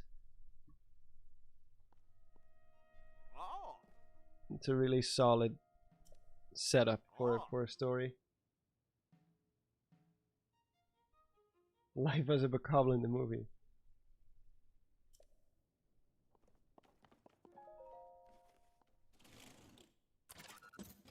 Oh, we need a sequel to Life as a Bokoblin. I get it. Maybe someday, if I have a good idea for it.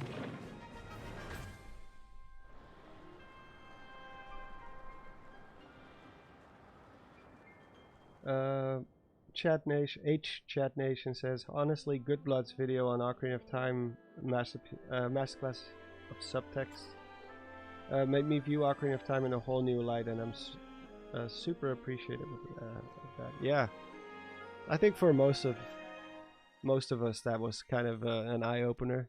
Like, wow, this story actually is so much more layered, so much more deep, if you're willing to look past the relatively simple story. Because let's be honest, it is a very simple story at the end of the day. If you only look at the progression part of it. Like, even Ganondorf had almost zero character development. He just wants to rule, he just wants the Triforce. And then once he finally does, he kind of just sits on his throne for the rest of the story. He doesn't even try to get the other two Triforce pieces. He's like, oh, they'll just come to me eventually.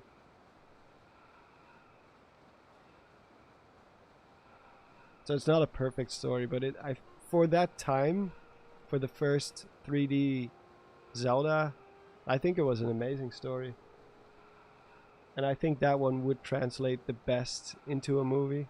I think a story like Majora's Mask, for example, is too weird. It's not mainstream enough to get people into it.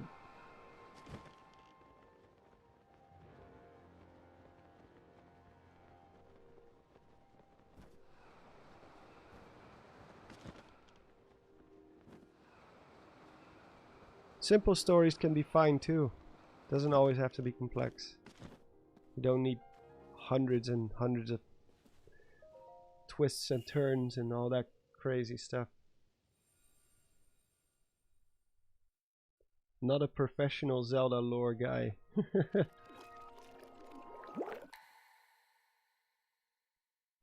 I mean, nobody is a professional Zelda lore guy. If you really think about it, at the end of the day, we all get stuff wrong about it.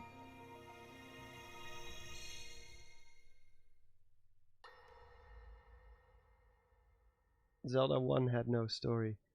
Technically it did, but it's kind of tucked away in the manual, and it's quite an interesting it's device. very, very, very, very basic. This is definitely not from this era. That said, I believe there may be a way to get the travel functionality working here. I'd like to tinker with it a bit. Would it be okay if I borrow it? Yes, whatever you need. I really appreciate your help. No, Miniru. hold on.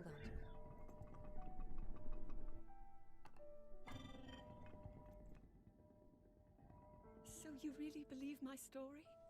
That I came from the future? Eber. I never Eber, doubted The you for a Legend of Zelda moment. says, "Hey, Monster Maze, what Minoru, are your thoughts do you on the know next a way we can game help to return Zelda not back being to a her direct time? sequel? Like some, I suspect it was like the power of your some secret stone that allowed you to travel people through time. have been saying." Sorry, it's scrolling To put while it I'm reading. simply, It's so annoying. Secret stones Wait, amplify let the me power lock their it in. owners possess.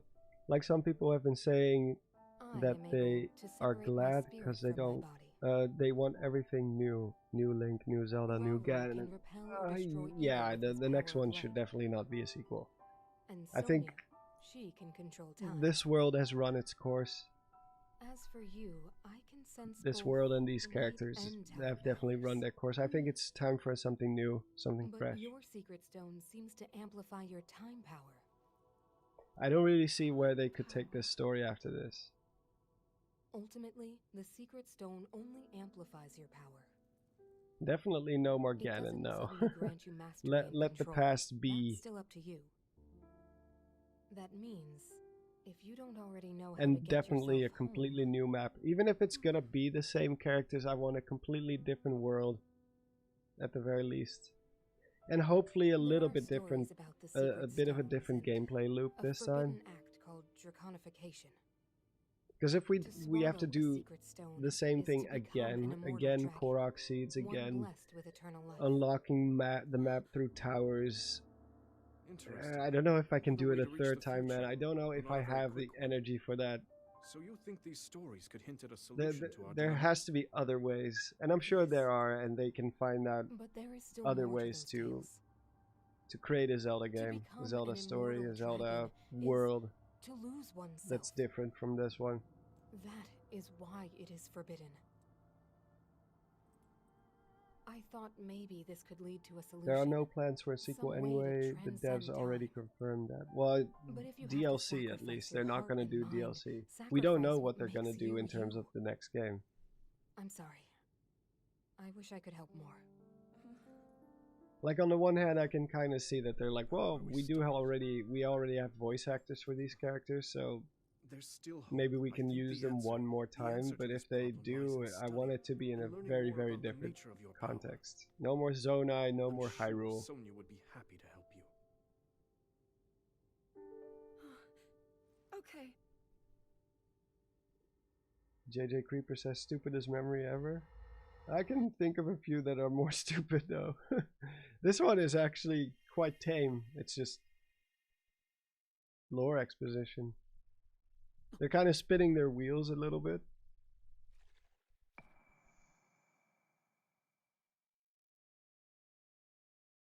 But I think this one is harmless. I wasn't paying attention actually. What was this, the one where she hints at the draconification? She spoils the twists, kinda, in a way.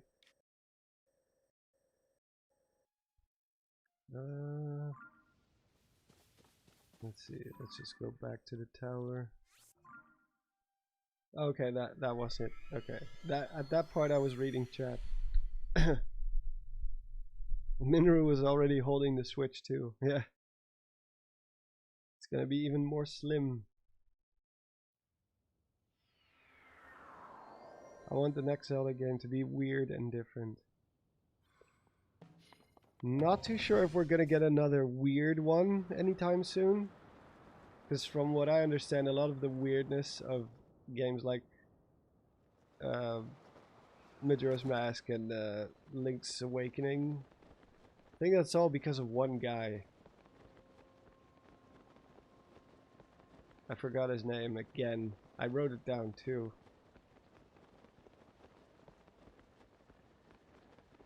I'm sure someone in chat remembers who it was. Something with an S. His last name. Koizumi. Oh, it was not. It was not an S. Yeah, Koizumi is the one responsible for the weirdness in those games, from what I understand at least.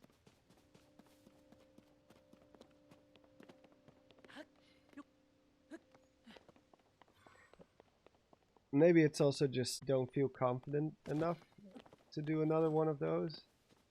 Because as much as people love Majora's Mask,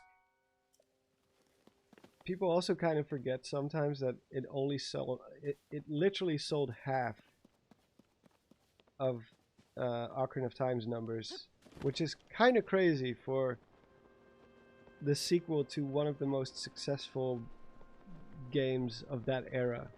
You would expect everyone to line up for the next one, especially since it's the new art, the same art style, same system. So people didn't even have to get a new system, and yet it only sold half. It's kind of crazy. And then of course the 3DS remix came out, and the same thing happened again.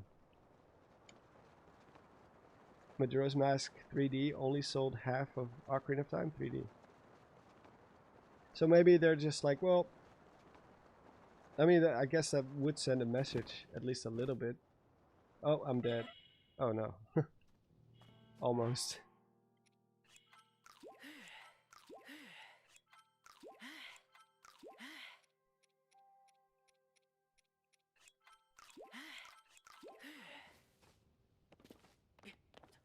"2030 seems so far away."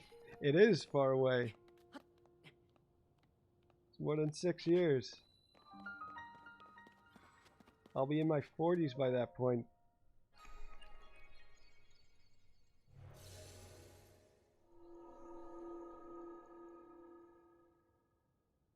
People didn't get Majora's Mask at the time. Yeah, maybe.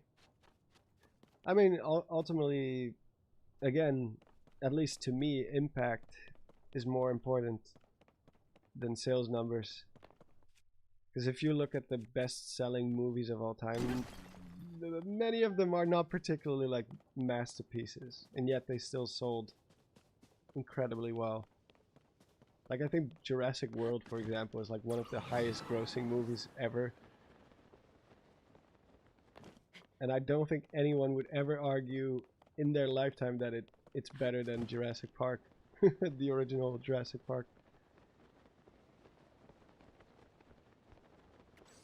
The 3DS remake is inferior to the original. Are you purely talking Majora's Mask or also Ocarina of Time? Because I do think both remakes have their merits. Some things about them are just really well done. But yeah, some of the things like the Zora swimming and, you know, some of the streamlining they did, yeah, I agree. They didn't have to change any of those things.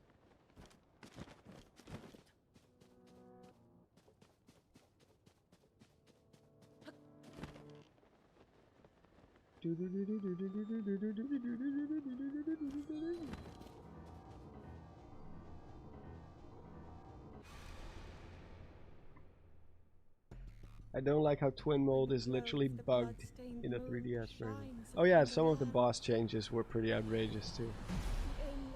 But like the graphics, for example, I love how detailed the environments are.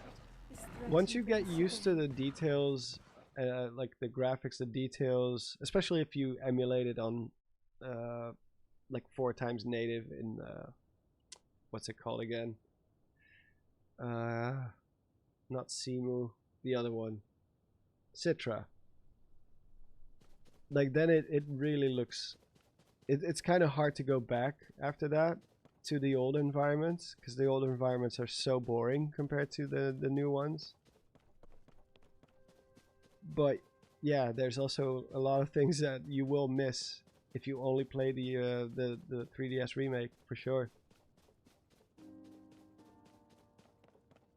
There's just certain things that bug me about the 3DS remakes, including Ocarina of Time. Like some of the character animation on Link, it just doesn't feel the same. Like even something as simple as Link's walk cycle. in the original, it just felt like it had weight behind it, and in the 3DS remakes, it almost feels like he's ice skating, like he's floating. Like there's no weight to it. It's very hard to explain. It's like an animation thing, but I think a lot of people did feel it, like they might feel that way, but they don't know exactly why they feel that way. There's just something off about the way he runs.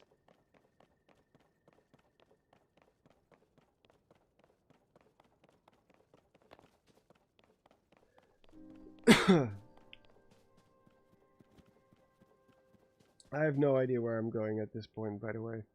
I think I'm just oh, it's already almost midnight here. We've been doing some crazy long streams. I think it's actually in general a good time to call it quits because my voice is almost entirely gone. We'll talk about the Rauru stuff next stream, which is either gonna be Saturday or Sunday, because I still have a lot of writing and notes before I actually start working on the video proper, or at least on the script. Yeah, my voice is fine. It's just it's just worn down. It's gone. Plus it's midnight. I have to keep my sleeping schedule healthy. I finally have it back. Like the Game Awards really messed up my sleeping schedule. For some reason I told myself I wasn't gonna watch it or stream it or do whatever. I said I was gonna like be a grown up and just sleep in time, and then I was laying in bed and I could not help myself. I had to know whether or not Tears of the Kingdom won anything. I wanted to see if they would announce like DLC.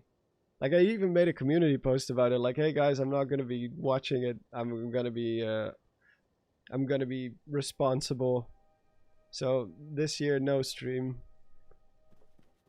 And then I still ended up watching parts of it while I was laying in bed. And after that, my sleeping schedule was all the way back to screwed up again. It took me weeks to correct it. Sunday is your birthday. Well, then we will do a... oh, Saturday is your birthday. I'm sorry. For some reason, oh, it's late. It's getting late. Saturday is your birthday. Then I guess we'll stream on Saturday then. Because Sundays, Charlie is also streaming on Sunday. I don't want to steal his fans. But yeah, I will stream on Saturday then. Saturday, same time as today, 8 p.m. my time, which I don't know. It's like 1 p.m. or 2 p.m. EST. Oh, Charlie, that's the one of my friends, Chapsy. He's been a guest on some of my videos in the past. Very briefly. But yeah, thanks as always for dropping by to my weirdly boring streams where I complain about things. But yeah, we'll continue this next time. We'll do a couple of more memories and at least one of the dungeons next time. Well, glad to hear it's not boring then. One last question. Hinton Empire. Monster Maze, did you see the video about the hero's shade not being the hero of time? Seems like a good one for you guys to respond to. I mean, what is it called? What's the title? Let me check real quick. Is it just Hero Shade is not Hero of Time?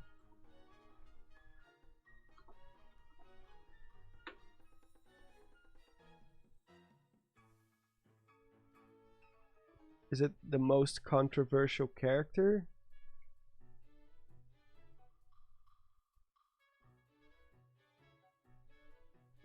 I don't know what it's called. Oh, it's that one. I actually watched half of it unknowingly. It's the one that has a thumbnail that says lies, right? I will give it a watch, and maybe there is something to it, since I am doing a Hero Shade video of my own at some point. I already have a thumbnail even, which I showed on the last stream actually. But yeah, thank you so much. Thanks everyone for dropping by. We'll do this again later this week.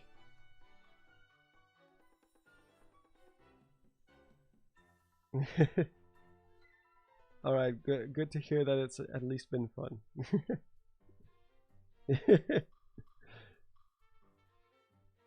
Oh, hey there, Gabriel. I'm about to leave, so next week, we'll stream again on Saturday. Saturday, 2 p.m. EST, I guess. 8 p.m. CET if you're in my time zone. Alright, thanks everyone, and I will see you next time. Bye-bye.